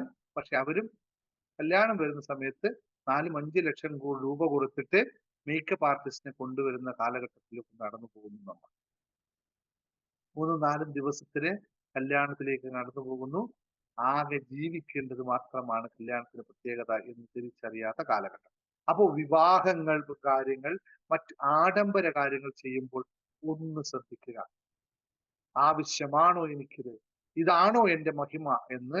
ഇതാണോ എന്റെ കുലം എന്ന്? അതാണോ എന്റെ ആഡംബരം എന്ന് ഒന്ന് ചിന്തിച്ചു കഴിഞ്ഞാൽ വീട്ടുകാരിക്കേ ഇതൊക്കെ മാറ്റാൻ പറ്റൂ. ഒരു ഭർത്താക്കന്മാരും അതിനുവേണ്ടി ശാഠ്യം പിടിക്കാറില്ല എന്നുള്ളത് നല്ല സത്യം കൂടി തിരിച്ചറിയുക. ഭർത്താവിന് എപ്പോഴും സാധാരണ എന്ന് കഴിഞ്ഞാൽ ഒരു മുണ്ടും ഒരു ഷർട്ടും, അതിനപ്പുറത്തേക്കില്ല. ഇത് മകൻ കല്യാണം കഴിയുമ്പോൾ അല്ലെങ്കിൽ അയൽവക്കത്തെ അല്ലെങ്കിൽ തന്റെ കുടുംബത്തിൽ ഒരാൾ കല്യാണം കഴിയുമ്പോൾ 25,000, 30,000 രൂപയുടെ സാരി ഉടുത്താൽ മാത്രമേ എന്റെ കുടുംബമൊക്കെ വളരൂ എന്ന് ചിന്തിക്കുന്നുണ്ടെങ്കിൽ നിങ്ങൾ ഫൈനാൻഷ്യൽ ലിറ്ററസി അല്ല, ഏറ്റവും വലിയ ഫൈനാൻഷ്യൽ തോൽവി ആണ് എന്നത് സത്യമായി. പണം ചിലപ്പോൾ ഉണ്ടാക്കുന്നുണ്ടാവാം, ചെലവാക്കുന്നുണ്ടാവാം. പക്ഷേ ഞാൻ എവിടേക്കാണ് പണം ചെലവാക്കുന്നത്, എന്തിനാണ് പണം ചെലവാക്കുന്നത്, ഈ ചെലവാക്കുന്ന സമയത്ത് ഞാൻ എത്ര നിക്ഷേപത്തിലേക്ക് മാറ്റിവെച്ചു എന്നുള്ള തീരുമാനം എടുക്കാനുള്ള കഴിവ് ഉണ്ടാക്കുകയാണ് ഏറ്റവും കൃത്യമായ ചിന്താഗതി എന്ന് മാത്രം ഓർമ്മിച്ചുകൊണ്ട് മൂന്നാമതിന് ഒരു കാര്യം കൂടി, ആറാമത്തെ ഒരു പോയിന്റ് കൂടി പറഞ്ഞ് മനസ്സിലാക്കാം. ഇത് വളരെ കൃത്യമായി എല്ലാവർക്കും ചെയ്യാൻ പറ്റുന്ന ഒറ്റ കാര്യമാണ്. എല്ലാ വീട്ടമ്മമാരും ഒരു പാസീവ് ഇൻകം ഉണ്ടാക്കാനുള്ള കഴിവ് ഉണ്ടാക്കിയെടുക്കുക. പാസീവ് ഇൻകം ഉണ്ടാക്കുക. ഭർത്താവിന്റെ കാശിനപ്പുറത്തേക്ക്, മകൻ കൊണ്ടുതരുന്ന കാശിനപ്പുറത്തേക്ക് സ്വന്തമായി 10 പൈസ ഉണ്ടാക്കാനുള്ള ഒരു കഴിവില്ലാത്തവരായി ഈ ലോകത്ത് ആരുമില്ല. അത് ഉണ്ടാക്കിയെടുക്കുക എന്നുള്ളതാണ്. ഒരു 100 കണക്കിന് വഴികൾ ഇന്ന് ലോകത്തുണ്ട്. വെറുതെ വീട്ടിലിരുന്ന് ഒരു തയ്യൽ മെഷീൻ വെച്ചിട്ട് കറക്കിയാലും വീട്ടിൽ നമുക്ക് എക്സ്ട്രാ ആയിട്ട് കിട്ടുന്ന ഫൈനാൻഷ്യൽ ആയിട്ടുള്ള ഫ്രീഡം കിട്ടും എന്നുള്ള ഓർമ്മപ്പെടുത്തൽ നടത്തുന്നു. ഞാൻ ഈ പറഞ്ഞതെല്ലാം ലളിതമായ കാര്യങ്ങളാണ്. ചിലവർക്ക് കൊണ്ട് കാണും, ചിലവർക്ക് യാഥാർത്ഥ്യമായി തോന്നിക്കാണും, മറ്റ് ചിലവർ ഇതിനെ വിമർശനത്തോടെ കണ്ടെന്ന് വരാം. ഒക്കെ അംഗീകരിക്കുന്നു. ഇതാണ് ജീവിതത്തിന് യാഥാർത്ഥ്യം എന്നുള്ളത് സത്യം മനസ്സിലാക്കുക. രക്ഷപ്പെടണമെങ്കിൽ വഴികൾ ഉണ്ടാക്കുന്നത് നമ്മൾ തന്നെ നമ്മളെ പാകപ്പെടുത്തുമ്പോൾ മാത്രമാണ് എന്നുള്ള നമുക്ക് രക്ഷപ്പെടണോ, നമ്മൾ സ്വയം അതിനു വേണ്ടി ഇറങ്ങി തിരിക്കുക തന്നെ വേണം. അല്ലെങ്കിൽ അവൻ എന്നെ അല്ലെങ്കിൽ അവരെന്നെ രക്ഷപ്പെടുത്തട്ടെ എന്ന് ചിന്തിക്കുന്നത് പോസിബിളായ കാര്യമേ അല്ല എന്നുള്ള തിരിച്ചറിവ് നിർത്തുക. ഇനിയും കൂടുതൽ അറിയുക, പഠിക്കുക, മാറ്റമുണ്ടാക്കുക. ഓരോ കാര്യത്തിനും ഭർത്താക്കന്മാർക്ക് സപ്പോർട്ടായി മാറുക. അവർക്ക് ടെൻഷൻ അല്ല കൊടുക്കേണ്ടത്, നിങ്ങൾ കൊടുക്കേണ്ട സപ്പോർട്ടാണ്. അങ്ങനെ കൊടുക്കുന്ന കുടുംബത്തിൽ മാത്രമാണ് ഏറ്റവും നന്നായി വളരാൻ സാധിക്കുന്നത്. നിങ്ങൾ എല്ലാവരും തെറ്റിപ്പോകുന്ന കാര്യം, ഭർത്താവിന് വേണ്ടത് സപ്പോർട്ടാണ്, 2 നല്ല വാക്കുകളാണ്. നമ്മൾ നൽകുന്നത് നല്ല 2 ടെൻഷൻ കൂടിയാണ് എന്നുള്ളത് തിരിച്ചറിയുമ്പോൾ എന്തുകൊണ്ട് എന്റെ കുടുംബം പരാജയപ്പെട്ടു എന്നതിന് ഉത്തരം അവിടെ കിട്ടും. വീട്ടിൽ കയറി വരുമ്പോൾ ടെൻഷൻ അടിച്ച് എല്ലാ കാര്യങ്ങളും പെട്ട് ടയേർഡായി വരുന്ന ഭർത്താവിനോടും വീട്ടിൽ കയറി വരുമ്പോൾ പുഞ്ചിരിക്കാൻ സാധിക്കാത്ത ഭാര്യയാണ് ഏറ്റവും വലിയ പരാജയം. അത് എന്തുകൊണ്ട് പറ്റുന്നില്ല എന്നത് ഒന്നു മുതലേ തുടങ്ങേണ്ടി വരും. ആദ്യം മുതലേ സംഭവിച്ചത് കാര്യങ്ങളാണ്. പക്ഷേ ഭാര്യ ആർട്ടിഫിഷ്യലായി ചിരിക്കണമെന്നല്ല ഞാൻ പറഞ്ഞതിന്റെ അർത്ഥം. ആ സപ്പോർട്ട് ആ കുടുംബത്തിൽ ഉണ്ടാക്കിയെടുക്കാൻ സാധിക്കും. വീട്ടിൽ വരുന്ന ഭർത്താവിനോട് ഒരു ഡോർ തുറന്ന ഉടനെ ഒരു ഗ്ലാസ് വെള്ളം കുടിപ്പിക്കാൻ കഴിയുന്നതാണ് ഒരു ഭാര്യയുടെ വിജയം എന്നറിയുമ്പോൾ ഫൈനാൻഷ്യൽ ലിറ്ററസി ഒക്കെ അവിടെ നടക്കും. ആ എല്ലാ ദിവസവും വെള്ളം കൊടുക്കുമ്പോൾ പോക്കറ്റിൽ ഒന്ന് കൈയിടാനും കൂടി ശ്രമിച്ചു കഴിഞ്ഞാൽ ഭർത്താവ് അറിയാതെ ഒരു സമ്പാദ്യം കൂടി എളുപ്പത്തിൽ നിങ്ങളുടെ ഉറിയിലേക്ക് എത്തും എന്നുകൂടി മനസ്സിലാക്കുമ്പോൾ നാളെ മുതൽ കൊടുക്കുന്ന വെള്ളത്തിൽ ഇച്ചിരി കൂടി സ്നേഹമാകുന്ന ഷുഗർ ചേർത്ത് കഴിഞ്ഞാൽ നിങ്ങളുടെ ഉറിയിൽ അറിയാതെ 50, 100, 500 ഒക്കെ, 500 ഇപ്പൊ മാക്സിമം ഉള്ളു നോട്ടുകൾ നിറയുന്നത് നിങ്ങൾക്ക് കാണാൻ പറ്റും. ഒന്ന് എളുപ്പത്തിൽ പണ്ടൊരാൾക്ക് ഞാൻ പറഞ്ഞു കൊടുത്ത എളുപ്പം ഒരു വഴിയുണ്ട്. ഭർത്താവ് വന്നു കഴിഞ്ഞാൽ സാറേ വരുന്ന ഡോറ് തുറക്കും, സോഫയിൽ പോയി ഒറ്റ ഇരുത്താണെന്ന് പറഞ്ഞു. അപ്പൊ ഞാൻ ഒരു വഴി പറഞ്ഞു കൊടുത്തു. നിങ്ങൾ ഒരു കാര്യം ചെയ്യും, എളുപ്പമുള്ള വഴിയാണ്. ഭർത്താവ് വന്ന് സോഫയിൽ ഇരിക്കുമ്പോൾ നിങ്ങൾ ഒരു ഗ്ലാസ് നല്ല വെള്ളവും എടുത്ത് പോയിട്ട് ഭർത്താവിന് ഇങ്ങനെ സോഫയുടെ പിറകിലേ പോയിട്ട് ഇങ്ങനെ വായിലേക്ക് വെച്ചു കൊടുക്കുക. കുറേശ്ശെ കുടിക്കുമ്പോൾ അയാൾ അറിയാതെ അവിടെ കൺട്രോൾ ഇങ്ങനെ ആസ്വദിച്ചു കുടിക്കും. അപ്പോൾ അടുത്ത കൈ നേരെ പോക്കറ്റിലേക്ക് കൈയിടുക. അയാൾ ബ്ലോക്ക് ചെയ്യില്ല. ആ പോക്കറ്റിലുള്ള എന്താണുള്ളത് അതിങ്ങനെ എടുത്തിട്ട് കയ്യിൽ വെക്കുക. വെള്ളം കുടിച്ചു കഴിയുമ്പോൾ നിങ്ങൾ അടുക്കളയിൽ പോവുക. അടുക്കളയിൽ അരിപ്പാത്രത്തിൽ പൈസ നിക്ഷേപിക്കുക. വീട്ടിൽ സ്വസ്ഥമായി നല്ല സമാധാനത്തിൽ ഒന്നും ഭർത്താവും പറയില്ല, ഭാര്യയും പറയില്ല. രണ്ടുപേരും സന്തോഷത്തിൽ മുന്നോട്ട് പോകാൻ പറ്റുന്ന ഒരു ഐഡിയ ഒരാൾക്ക് പറഞ്ഞു കൊടുത്ത് വിജയിപ്പിച്ചതാണ്. ഇത് എന്റെ ഭാര്യ ഇപ്പൊ കേട്ട് കഴിഞ്ഞാൽ എന്റെ പോക്കറ്റിൽ പൈസ ഇടാത്തതുകൊണ്ട് അവൾ സോഫയുടെ പിറകിൽ വരില്ല എന്നുള്ള സത്യം കൂടി. കാരണം ഞാൻ പൈസ വേണമെങ്കിൽ അവളെ പേഴ്സിലാണ് നോക്കുന്നത്. കാരണം എന്റെ പേഴ്സിൽ എന്റെ പൈസ ഉണ്ടാവാറില്ല, അത് അവളുടെ പോക്കറ്റിലേ ഉള്ളൂ. അപ്പൊ ഞാൻ അവളോട് ചോദിക്കും, അവൾ എനിക്ക് തരും. അതുകൊണ്ട് ഇപ്പൊ ഞാൻ ഈ ക്ലാസ് നാളെ എങ്ങാനും അവൾ കേട്ടിട്ട് എന്റെ പോക്കറ്റിൽ ഇടാൻ വരണ്ട, ഇല്ല ഉള്ള ഭർത്താക്കന്മാരുടെ പോക്കറ്റിൽ കൈ കിട്ടും. Okay, thank you very much. എല്ലാവർക്കും നന്ദിയോടുകൂടി ഇന്നത്തെ ക്ലാസ് ഇവിടെ അവസാനിപ്പിക്കുന്നു. Thank you. നിങ്ങൾക്ക് സംസാരിക്കാനുള്ളത് സംസാരിക്കാം, അൺമ്യൂട്ട് ചെയ്യാനുള്ള ഓപ്ഷൻ ഞാൻ തരാം. Thank you. ആർക്കെങ്കിലും എന്തെങ്കിലും പറയാനുണ്ടെങ്കിൽ എന്നെ വധിക്കാതെ നിങ്ങൾക്ക് സോഫ്റ്റായിട്ട് പറയാം, ഞാൻ അംഗീകരിക്കാം. Okay, thank you. Sir valuable ആയ ക്ലാസ് ആയിരുന്നു. Thank you sir, thank you. ഉള്ളവർ പറഞ്ഞു സംസാരിച്ചോ. സാർ എനിക്കൊരു പുസ്തകം വേണമായിരുന്നു. അതിനൊക്കെ റേറ്റ് അങ്ങനെ പറഞ്ഞോളൂ. സാറേ ഞാൻ പറയട്ടെ അല്ല സാറേ. Okay, thank U. ഒന്നും പറയാനുണ്ടെങ്കിൽ നമുക്ക് ഇന്നിപ്പോ ആകെ എല്ലാവരും ഇതിപ്പോ എങ്ങനെയാണ് ഭർത്താവിന്റെ പോക്കറ്റിലെ കാശ് നമ്മളെ ലഭിക്കുന്നതിന് സാറേ ഞാൻ ഒരു പറയട്ടെ ഞാനൊന്ന് പറഞ്ഞോട്ടെ, അതുകൊണ്ടാണ് സാറേ എല്ലാവരോടും ഞാൻ പറയാം പറയട്ടെ അല്ലേ? സാറേ ഞാൻ പറയട്ടെ അപ്പൊ thank you very much. Good night. Cake പുസ്തകം ഓർഡർ ചെയ്യുന്നവർ ഇന്നുകൂടി പെട്ടെന്ന് ഓർഡർ ചെയ്തോളൂ. വിട്ടുവെച്ച് പോയി കളയാം. നാളെ മറ്റന്ന് തിരിച്ചു പോകും. പിന്നെ നമ്മുടെ എന്റെ പുസ്തകം സൈൻ ചെയ്യാൻ വിചാരിച്ചിട്ട് കിട്ടൂല. അതുകൊണ്ട് ഓഫർ ഇന്നും കൂടിയേ ഉള്ളൂ. ഓക്കെ, സാറേ താങ്ക് യു ഞാൻ പ്രതി. പറയാം. ഓഫർ ഇന്നും പുസ്തകത്തിന്റെ ഓഫർ ഇന്നും കൂടിയേ ഉള്ളൂ. മറ്റേ മുഴുവൻ അടക്കേണ്ടി വരും. നിങ്ങൾ ആർക്കും കൊടുക്കാറുണ്ടെങ്കിൽ മറ്റു മുമ്പത്തെ പുസ്തകങ്ങൾ വാങ്ങിച്ചവര്, അതായത് എന്താ പറയാ, നമ്മുടെ മനസ്സൊരു വിസ്മയവും ശുഭാപ്തി വിശ്വാസ ശുഭചിന്തകളൊക്കെ വാങ്ങിച്ചവരുണ്ടെങ്കിൽ നിങ്ങൾക്ക് ആർക്കും ഗിഫ്റ്റ് കൊടുക്കാനായിട്ട് പോകും. കാരണം 50% മാത്രമേ നിങ്ങൾ പേ ചെയ്യേണ്ടതുള്ളൂ. മറ്റേതായുമ്പോൾ ഇപ്പോൾ ശുഭാപ്തി വിശ്വാസം 200 225 രൂപയാണ്. ഇപ്പോൾ നമ്മൾ 150 രൂപയോളം ഇതിന് കൊടുക്കേണ്ടതുള്ളൂ ഒരു പുസ്തകത്തിന്. അപ്പൊ നിങ്ങൾക്ക് ആർക്കും ഗിഫ്റ്റ് കൊടുക്കാനും കൊടുക്കാം. അതുപോലെ തന്നെ നിങ്ങളോട് എല്ലാവരോടും പറയാനുള്ളത്, നമ്മുടെ പുതിയ കോഴ്സ് ഞാൻ നിങ്ങളോട് റിക്വസ്റ്റ് ചെയ്യുന്നു, എമൗണ്ട് അത്ര നോക്കി നിങ്ങൾ ജോയിൻ ചെയ്യണം. കാരണം സംസാരം കേൾക്കുന്നില്ലല്ലേ? ഓ, ഞാൻ ചെയ്തു വെച്ചില്ല. ശരി ശരി ശരി, സംസാരിച്ചോളൂ കേട്ടോ. ഞാൻ സാറേ മറന്നുപോയി. ഞാൻ പറയട്ടെ. പറഞ്ഞു. ഈ സാറ് ഇന്ന് ഈ പറഞ്ഞ കാര്യം കുറച്ച് വർഷങ്ങൾക്ക് മുമ്പ് കേൾക്കായിരുന്നെങ്കിൽ ഞാൻ ഇത്ര കഷ്ടപ്പാടിലായിരുന്നില്ല. നല്ല സന്തോഷമായിട്ട് ജീവിച്ചായിരുന്ന ഒരു കുടുംബം പെട്ടെന്ന് ഹസ്ബൻഡാ മരിച്ചതോട് കൂടിയിട്ട് ഒന്നും ചെയ്യാൻ അറിയാത്തൊരവസ്ഥയിലേക്കാണ്ട് പോയി. പെട്ടെന്ന് പറഞ്ഞ പോലെ ഇതുപോലെ സേവിങ്ങും ചെയ്തില്ല, ഒന്നും ചെയ്തില്ല, കിട്ടണതൊക്കെ അന്നാന്ന് ചെലവാക്കി. ഇപ്പൊ കിടന്ന് ആകെ വട്ടം തിരിയാ. അവിടുന്ന് ഇങ്ങോട്ടാണ് ജോലി ചെയ്യാൻ തുടങ്ങിയത്. അപ്പൊ ഇപ്പൊ പറഞ്ഞിരുന്ന സാറ് ഈ പറഞ്ഞ കാര്യങ്ങൾ ഞാൻ കോളേജിൽ പഠിക്കുമ്പോഴാണ്, കല്യാണം കഴിഞ്ഞിട്ട് അവിടെ ഒരു സാറ് ക്ലാസ് എടുക്കാൻ വന്നപ്പോ അമ്മായിമ്മ പറഞ്ഞയച്ചില്ല ഈ ക്ലാസ് കേൾക്കാൻ. അന്ന് ഇത് കേൾക്കായിരുന്നെങ്കിൽ എന്റെ ജീവിതം രക്ഷപ്പെട്ടെ. ഇന്നെനിക്ക് ഭയങ്കര നഷ്ടബോധം, ഇതിന് കുറച്ച് മുന്നേ കേൾക്കാൻ പറ്റിയില്ലല്ലോ എന്നുള്ളത്. പിന്നെ എങ്ങനെ കിടന്ന് കഷ്ടപ്പെട്ടിട്ടും ആ കഷ്ടപ്പാടുന്നാണ്ട് രക്ഷപ്പെടാൻ പറ്റാത്തൊരവസ്ഥയിൽ കിടന്ന് സാറിന്റെ ക്ലാസ് കേട്ടും കൊണ്ട് ഞാൻ ഓരോന്ന് മാറ്റിയെടുക്കുക ഓരോ ദിവസം. ഇന്ന് മക്കളെ നിയന്ത്രിക്കാൻ പറ്റുന്നില്ല. മക്കള് വലിയ ചെക്കന്മാരായി. അപ്പൊ അവര് നമ്മൾ പറഞ്ഞിടത്ത് നിൽക്കില്ല. അവര് പണിയെടുത്ത് പൈസ കിട്ടുമ്പോ അത് അവരുടേതായ സ്വന്തം നിലയിലായി. നമുക്ക് ഒന്നും ചെയ്യാൻ പറ്റാത്തൊരവസ്ഥയിലായി. എന്നാലും സാറിന്റെ ഓരോരോ ഉപദേശങ്ങൾ കേട്ട് ഞാൻ തന്നെ സ്വയം മാറി വരികയിപ്പോ. അങ്ങനത്തെ ഒരു അവസ്ഥ. ഇത് കുറച്ച് മുന്നേ കേൾക്കാറുണ്ടെങ്കിൽ ഭഗവാനെ ഞാൻ എത്ര രക്ഷപ്പെട്ടേനെന്ന് ഞാൻ വിചാരിക്കും. ഇപ്പോഴേലും കിട്ടിയത് താങ്ക് യു. Thank you. അത് എന്താ പറയാ, ഇതൊക്കെ മുമ്പേ ആൾക്കാർ പറഞ്ഞിട്ടുണ്ട്, നമ്മൾ കേട്ടില്ല എന്നുള്ളത് മാത്രമാണ്. ഞാനായിട്ട് ഇപ്പൊ പറഞ്ഞ കാര്യങ്ങളൊന്നും അല്ല ഇത്. ഒരുപാട് ആൾക്കാർ മുമ്പേ പറഞ്ഞിട്ടുണ്ടായിരുന്നു. ഒരു കമന്റിന്റെ ആൻസർ അനിത കെ. രാധിക ഒന്ന് ശ്രദ്ധിച്ചു. അനിത 1205 രൂപ അടച്ച് 5 പുസ്തകം പറഞ്ഞല്ലോ. അപ്പൊ 6 പുസ്തകം കൊടുക്കാൻ പറ്റുമോ എന്ന് ചോദിച്ചു. നമുക്ക് കൊടുക്കാം, 6 പുസ്തകം കൊടുത്തേക്കാം. അത് അയച്ചോ എന്നറിയില്ല. അനിത കെ, ഈ ബണ്ടിൽ ഉണ്ടെങ്കിൽ ഞാൻ ചേഞ്ച് ചെയ്യാൻ പറയാം. 6ാമത്തെ ഏത് പുസ്തകമാണ്? അനിത പീതാംബരൻ. അനിത പീതാംബരനോ? അനിത പീതാംബരൻ പാക്ക് ചെയ്തിട്ടില്ല. ഇപ്പൊ തന്നെ നോക്കി പറഞ്ഞേക്കാം. ഏത് പുസ്തകമാണ് വേണ്ടത്? ലാസ്റ്റിലുള്ള ഇംഗ്ലീഷ്. അതും കൂടി, ഇംഗ്ലീഷും കൂടി ഒക്കെ അല്ലെ? ഒരു മിനിറ്റ്. അനിത പീതാംബരൻ എന്റെ ഉള്ള കുറെ ലിസ്റ്റുകളുടെ ഇനിയും പാക്ക് ചെയ്യാനുണ്ട്.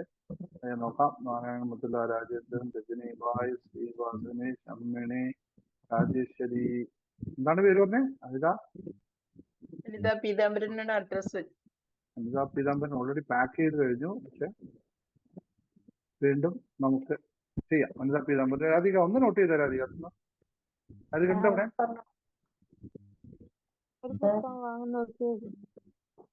സാറിന്റെ ഓഫർ കണ്ടപ്പോ ഞാൻ മെസ്സേജ് ഇട്ടിരുന്നു മാഡത്തിന്.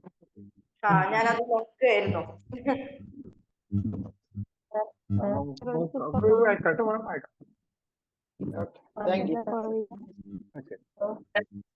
മറ്റാർക്കെങ്കിലും വേണമെങ്കിൽ പറഞ്ഞോളൂ കേട്ടോ. ഇന്ന് രാത്രിക്ക് മുമ്പ് അയച്ചോളൂ കേട്ടോ.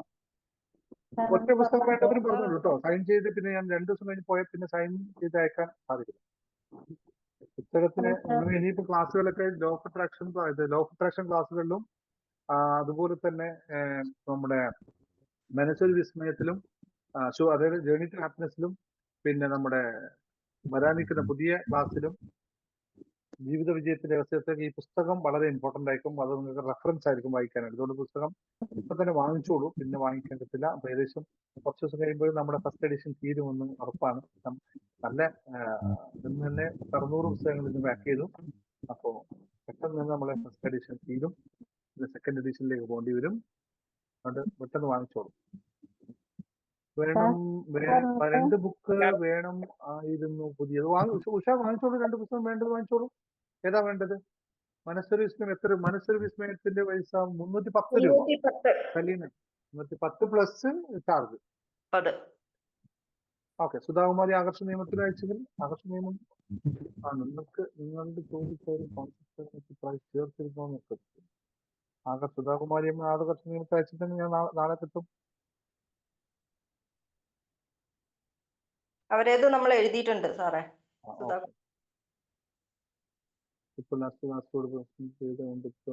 ഓക്കെ. കാസർഗോഡ് പ്രസിദ്ധീകരിച്ച 2 പുസ്തകങ്ങൾ ഇത് 2ആണ്.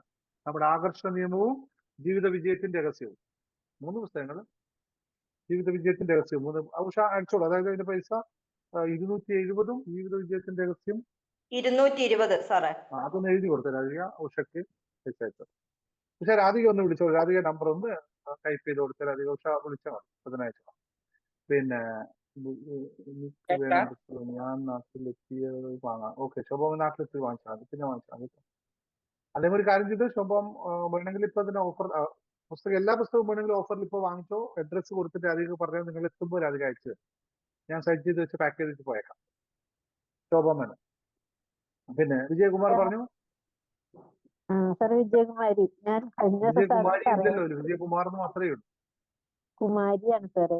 ആയിക്കോട്ടെ, നല്ല അത് സന്തോഷം. വിജയകുമാരി കുമാരി തന്നെ ആയിക്കോട്ടെ. ആയിക്കോട്ടെ. ആയിക്കോട്ടെ. അപ്പം ഞാൻ കഴിഞ്ഞ ദിവസം ആ ഒരു 10 ലക്ഷം ശബ്ദം കേൾക്കുന്നില്ല.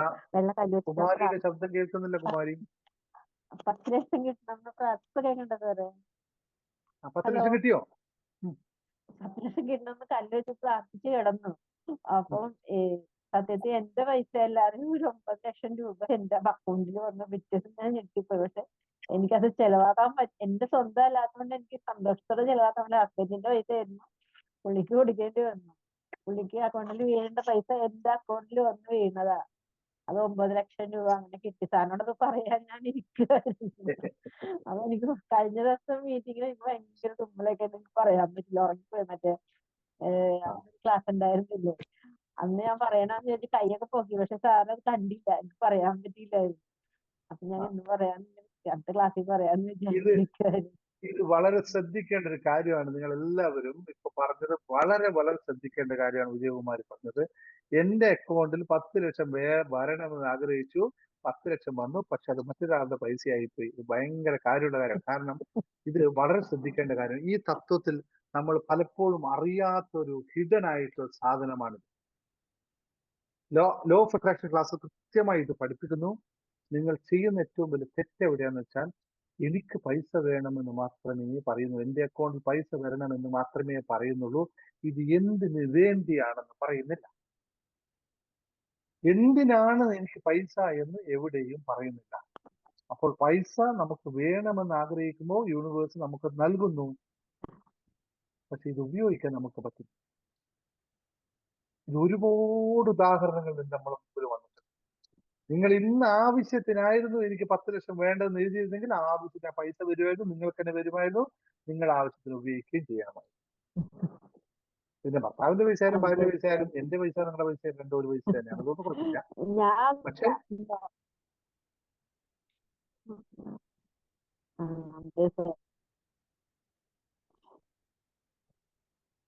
ഇതെപ്പോഴും നമ്മൾ ശ്രദ്ധിക്കേണ്ടത് നമ്മുടെ ആവശ്യം എന്താണെന്ന് യൂണിവേഴ്സിനോട് പറയണം.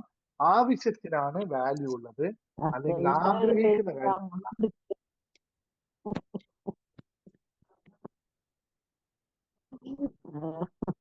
കൃത്യമായി പറഞ്ഞിട്ടും എത്താൻ വൈകുന്നു എന്നത് തന്നെയാണ് നിങ്ങളുടെ രണ്ടാമത്. അവിടെ നെറ്റ്വർക്ക് ശരിയില്ല, അതുകൊണ്ട് ഞാൻ കട്ട് ചെയ്യാണ്. രണ്ടാമത് ചോദിച്ച് ഒരാളെ ടൈപ്പ് ചെയ്തതിന്റെ ഉത്തരം കൃത്യമായി പറഞ്ഞിട്ടും എത്താൻ വൈകുന്നു എന്ന് നിങ്ങൾ പറയുന്നത് തന്നെയാണ് നിങ്ങളുടെ ഏറ്റവും വലിയ പോരായ്മ എന്നുള്ളത്. മനസ്സിലായോ? കൃത്യമായി പറഞ്ഞിട്ടും എത്താൻ വൈകുന്നു എന്നുള്ളത് നമ്മൾ ചിന്തിക്കുന്നിടത്താണ് നമ്മുടെ വികലത. കാരണം നിങ്ങൾ വിചാരിച്ച സമയത്ത് അത് നിങ്ങളിൽ വരണമെങ്കിൽ നിങ്ങളുടെ ഈ ചിന്താഗതി മാറിയാൽ മാത്രമേ നടക്കൂ.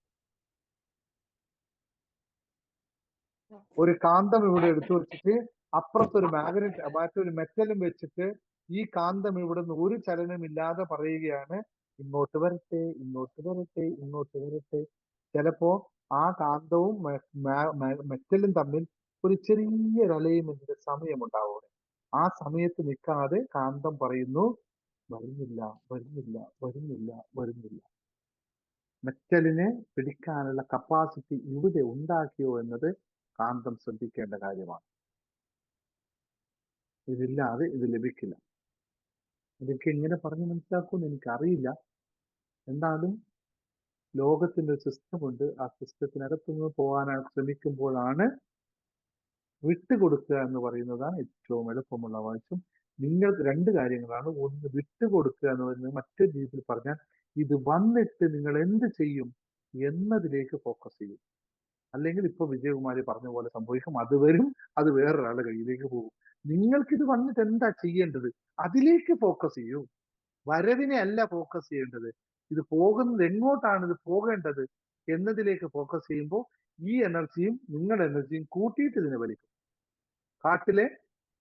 കാട്ടിലെ തടിയെ വലിക്കാനായി ആനയെ കൊണ്ടുപോകുമ്പോൾ ആന വലിക്കുന്ന കണ്ടോ? നിങ്ങൾ കണ്ടിട്ടുണ്ടാവില്ല അല്ലേ? മറ്റ് കമ്പുകൾ വെച്ച് തള്ളിക്കൊടുക്കും, ഡബിൾ എഫക്റ്റിന് വേണ്ടിയിട്ട്. ഞാൻ കുറെ കഥകൾ അതിനെ പറ്റി പറയുമ്പോൾ ഓക്കെ അത് വേണ്ട സാറേ. 3:19 ഇന്റർവ്യൂ ഉണ്ട്, ഗൾഫിലേക്ക് ഒരു മകനും ജോബ് നഷ്ടപ്പെട്ടു. കൃത്യമായി ഫോക്കസ് ചെയ്യുക അല്ല മാഡം, നിങ്ങൾക്കത് മനസ്സിലാകുന്നേയില്ല ആ കോൺസെപ്റ്റ്. ഞാൻ കോഴിക്കോട് പ്രോഗ്രാമിൽ വെച്ച് മുതൽ നിങ്ങളോട് പറഞ്ഞു തരുന്നതാണ് ഈ പ്രോഗ്രാം. നിങ്ങൾ അതിനെ ഫോഴ്സ് ചെയ്യാണ്, സാധനത്തെ ഇങ്ങോട്ട് വരൂ, ഇങ്ങോട്ട് വരൂ. അങ്ങനെ വരില്ല. അത് വഴി വെട്ടി വെച്ചാൽ മതി, വെള്ളം ഒഴുകി വരും. നിങ്ങൾ വലിക്കും, വരൂ വരൂ വരൂ, ഇങ്ങനെ വരില്ലേ സാധനം? ഒരിക്കലും വരില്ല. അങ്ങനെ അതല്ല ലോ ഓഫ് അട്രാക്ഷൻ എന്ന് പറയുന്നത്. ലോ ഓഫ് അട്രാക്ഷൻ ഇവിടെ ഒരു ബൾബ് ഇവിടെ ഫിറ്റ് ചെയ്ത് കഴിഞ്ഞാൽ അതിലേക്കുള്ള കറണ്ട് കണക്ഷൻ കൊടുത്തു വെച്ച് കഴിഞ്ഞാൽ, വയറ് കൃത്യമായി കൊടുത്തു വെച്ചാൽ എപ്പോഴാണോ അവിടെ വൈദ്യുതി വരുന്നത് അപ്പോൾ ഇവിടെ പ്രകാശിക്കും. ഈ വയർ ഇവിടെ ഉണ്ടാക്കി വെക്കാതെയും ബൾബ് അവിടെ സെറ്റ് ചെയ്യാതെയും ചെയ്തു കഴിഞ്ഞാൽ അവിടെ വൈദ്യുതി വന്നാലും ഇവിടെ പ്രകാശിക്കില്ല. നമ്മളിവിടെ ബൾബും സെറ്റ് ചെയ്തു, വയറും സെറ്റ് ചെയ്തു, വൈദ്യുതി അവിടെ ഇല്ല. പ്രകാശിക്കൂ പ്രകാശിക്കൂ പ്രകാശിക്കൂ എന്ന് പറഞ്ഞാൽ ഇതിന് പ്രകാശിക്കാൻ കഴിയില്ല. അത് വരാനൊരു സമയമുണ്ട്, അതിന് വെയിറ്റ് ചെയ്യും. ഇന്ന് വൈദ്യുതി പവർ കട്ട് ഇല്ലാത്തതുകൊണ്ട് നമുക്ക് എല്ലാ സമയത്തും കറണ്ട് ഉണ്ട്. അല്ലെങ്കിൽ സമയം നോക്കണം, 10 മണി 10 മണി അടിച്ചു കറണ്ട് വരുന്നു എന്ന പോലെ ആയിരുന്നു. അതേപോലെ ഒരു സമയമുണ്ട്, അതിന് വേണ്ടി വെയിറ്റ് ചെയ്തേ പറ്റൂ. There is no other option. Focus ഒന്നും അവിടെ വർക്ക് ചെയ്യില്ല. ഫോക്കസ് വർക്ക് ചെയ്യുമ്പോൾ അവിടെ അത് ഉണ്ടെങ്കിൽ മാത്രമേ ഫോക്കസ് ഇങ്ങോട്ട് വലിക്കാൻ പറ്റൂ, അതില്ലെങ്കിൽ വലിക്കാൻ സാധിക്കില്ല. ഓക്കെ, പറഞ്ഞു പോകുന്നില്ല. അപ്പൊ എല്ലാവർക്കും നമസ്കാരം. Good night sir. Good night ഇന്നലത്തെ മെഡിറ്റേഷന്, അതായത് സാറിന്റെ 2020 മെഡിറ്റേഷൻ ഞാൻ പങ്കെടുത്തിട്ടുണ്ട്. പിന്നെ ഇന്നലത്തെ മെഡിറ്റേഷനും പങ്കെടുത്തു. ആദ്യത്തെ ഒരു 10 മിനിറ്റ് നല്ലവണ്ണം അതിന്റെ ആ ഒരു എഫക്റ്റ് ഒക്കെ കിട്ടുന്നുണ്ട്. പക്ഷെ അത് കഴിയുമ്പോൾ നമ്മള് നീണ്ടുപോകുന്ന സമയത്തോട്ട് അങ്ങ് റെസ്റ്റ്ലെസ് ആവുകയാണ്. അപ്പൊ അതെന്താ കാര്യം എന്നുള്ളത് റെസ്റ്റ്ലെസ് ആവുന്നു? ഞാൻ തന്നെ ആദ്യത്തെ ഒരു 10 മിനിറ്റ് എനിക്ക് കറക്റ്റ് ആയിട്ട് ഫോക്കസ് ഒക്കെ കിട്ടുന്നുണ്ട്. അനു ആണ് സംസാരിക്കുന്നത് അല്ലേ? എന്തോ ഇത് സാർ? അനു ആണ് സംസാരിക്കുന്നത് അല്ലേ? അതെ അതെ സാർ. സ്വാഭാവിക അനു. അകത്തിരിക്കുന്ന സാധനങ്ങള് സമ്മതിക്കില്ല വെറുതെ ഇരിക്കാനായിട്ട്. അതെ, ഒരു 10 മിനിറ്റത്തേക്ക് ഒക്കെയാണ്. അത് കഴിയുമ്പോ പിന്നെ ഇത് നീണ്ടുപോകും തോറും ഭയങ്കര ബുദ്ധിമുട്ടാണ്. നീണ്ടുപോകും തോറും എന്താ വരുന്നതെന്നറിയോ? അയ്യോ, ഇവിടെ കുറെ ഇരുന്ന് കഴിഞ്ഞാൽ എന്റെ പണികൾ, എന്റെ വർക്ക്, എന്റെ കാര്യങ്ങൾ, എന്റെ വീട്, എന്റെ കാര്യങ്ങൾ ആകെ അവതാളത്തിലാകുമല്ലോ എന്നുള്ള അകത്തുള്ള ചിന്തകളാണ് നമ്മളെ നിർത്തുന്നത്. മാലിന്യങ്ങൾ എന്ന് എളുപ്പത്തിൽ പറയാം. നമ്മൾക്ക് ആവശ്യമില്ലാത്ത മാലിന്യങ്ങൾ നമ്മളിൽ കുടികൊള്ളുമ്പോൾ നമുക്ക് മെഡിറ്റേറ്റ് ചെയ്യാൻ പറ്റില്ല. ഇത് സമ്മതിക്കില്ല. അല്ലെങ്കിൽ എളുപ്പത്തിൽ പറഞ്ഞാൽ സാത്താൻ നമ്മളെ ഇരിക്കാൻ സമ്മതിക്കില്ല. നമ്മളിലുള്ളതെന്ന് ഞാൻ പറയുന്നില്ല, ഇപ്പൊ എളുപ്പത്തിൽ പറയാം, സാത്താന്മാർ നിങ്ങളെ ഇരിക്കാൻ സമ്മതിക്കുന്നില്ല എന്നതാണ്. ആദ്യത്തെ 10 മിനിറ്റ് നല്ല എഫക്റ്റ് കിട്ടുന്നുണ്ട്, നല്ല സുന്ദരമായിട്ടൊക്കെ ഇരിക്കുന്നുണ്ട്, അതിന്റെ ആ ഒരു നല്ല ഇതൊക്കെ കിട്ടുന്നുണ്ട്. പക്ഷെ അത് കഴിയുമ്പോ പിന്നെ ഒരു വിധത്തിലും പറ്റൂല. ഇത് നിങ്ങളിപ്പോ പറഞ്ഞു എന്ന് മാത്രമേ ഉള്ളൂ. ഇവിടെ നിങ്ങൾക്ക് മാത്രമല്ല ഒരുപാട് ആൾക്കാർ ഇതുമായിട്ട് ബന്ധപ്പെട്ട് ഫോക്കസ് ചെയ്യാൻ സാധിക്കാത്തതാണ്. ബ്രെയിനിന്റെ കുറെ സിസ്റ്റത്തിൽ പെട്ടതാണിത്. ബ്രെയിൻ കുറെ നേരം അതെന്താന്ന് വെച്ചാൽ കാലങ്ങളായിട്ട് ഈ അനുസ്യൂതം എന്താ പറയാ അൺസ്റ്റോപ്ഡ് ആയിട്ട് റൺ ചെയ്തുകൊണ്ടിരിക്കുന്ന ഒരു എഞ്ചിൻ ആകുമ്പോൾ നിർത്തി കുറച്ചു നേരം നിൽക്കും ഇതിന് വല്ലാത്തൊരു അവസ്ഥ വരും. എന്തിനാണ് എന്നെ നിർത്തുന്നതെന്ന് അറിയില്ല. നിത്യ പ്രാക്ടീസിലൂടെ മാത്രമേ ഇത് ഓവർകം ചെയ്യാൻ സാധിക്കുകയുള്ളൂ. നിർബന്ധമായി നിങ്ങൾ നിത്യ പ്രാക്ടീസിൽ കടന്നു പോകണം. അല്ലെങ്കിൽ ഈ ഇരിക്കുന്ന സാധനം നിങ്ങളുടെ എന്താ പറയാ ഇവിടെ ഒരു സാധനം ഉണ്ടല്ലോ, ഈ സാധനത്തെ കൊളാപ്സാക്കി കളയും, ഹാർട്ടിനെ കൊളാപ്സാക്കി കളയും. കാരണം ഇതിന് സ്റ്റോപ്പ് ചെയ്യാൻ പറ്റും. Okay sir, okay okay. വായു തുറന്ന് മെഡിറ്റേറ്റ് ചെയ്യുമ്പോൾ തുറന്ന് കോട്ടുവായി ഇടുന്നത് ഒരുപാട് ആൾക്കാർ പറഞ്ഞൊരു കാര്യമാണ്. അതിന്റെ യഥാർത്ഥ വിഷയം എന്ന് പറയുന്നത് നമ്മുടെ ബ്രെയിനുമായിട്ട് ബന്ധപ്പെട്ട ചില ഹോർമോൺസിന്റെ ഇംബാലൻസുകളാണ് അതിന് യഥാർത്ഥം സംഭവിക്കുന്നത്. വലിയ കുഴപ്പമില്ലെങ്കിൽ കോട്ടുവായി ഇട്ടുകൊണ്ടിരിക്കട്ടെ, കുഴപ്പമില്ല. പക്ഷെ പതുക്കെ പതുക്കെ പതുക്കെ അത് കുറഞ്ഞു പോകും. മരുന്നുകൾ അതിന് വേറെ പ്രതിവിധികളുണ്ട്. യോഗയൊക്കെ ചെയ്തിട്ട് അത് ശരിയാക്കി എടുക്കാൻ പറ്റും. പക്ഷെ അത്രയും വലിയ വിഷയമാണെങ്കിൽ മാത്രം മതി. അത് ആലസ്യത്തിലേക്ക് പോകുമ്പോൾ ആണ് കോട്ടുവായി ഇടുന്നത്. ഇട്ടോട്ടെ, ഒന്ന് ഉറക്കത്തിലേക്ക് പോയിക്കോട്ടെ. കുറച്ച് ദിവസം ഇങ്ങനെ കഴിഞ്ഞ് വരുമ്പോൾ അത് ശരിയായി മാറും. ആരാ പറഞ്ഞ ഉഷ പറഞ്ഞു കേട്ടോ. നിങ്ങൾ കുറച്ചും കൂടി കണ്ടിന്യൂ ഇല്ലെങ്കിൽ മറ്റു റെമഡി പറഞ്ഞുതരാം. ഓക്കെ, സാർ ഒരു മിനിറ്റ് പറയട്ടെ. പറഞ്ഞോളൂ മാം.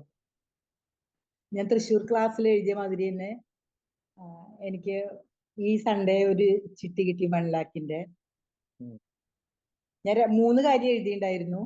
ഇനി 2 കൂടി ഉണ്ട് അതില് നടക്കാനായിട്ട്. ഞങ്ങളുടെ വീട്ടിലൊരു ഹൗസ് റെന്റിന് ആള് വന്നിട്ട് അത് ശരിയായിട്ടില്ല.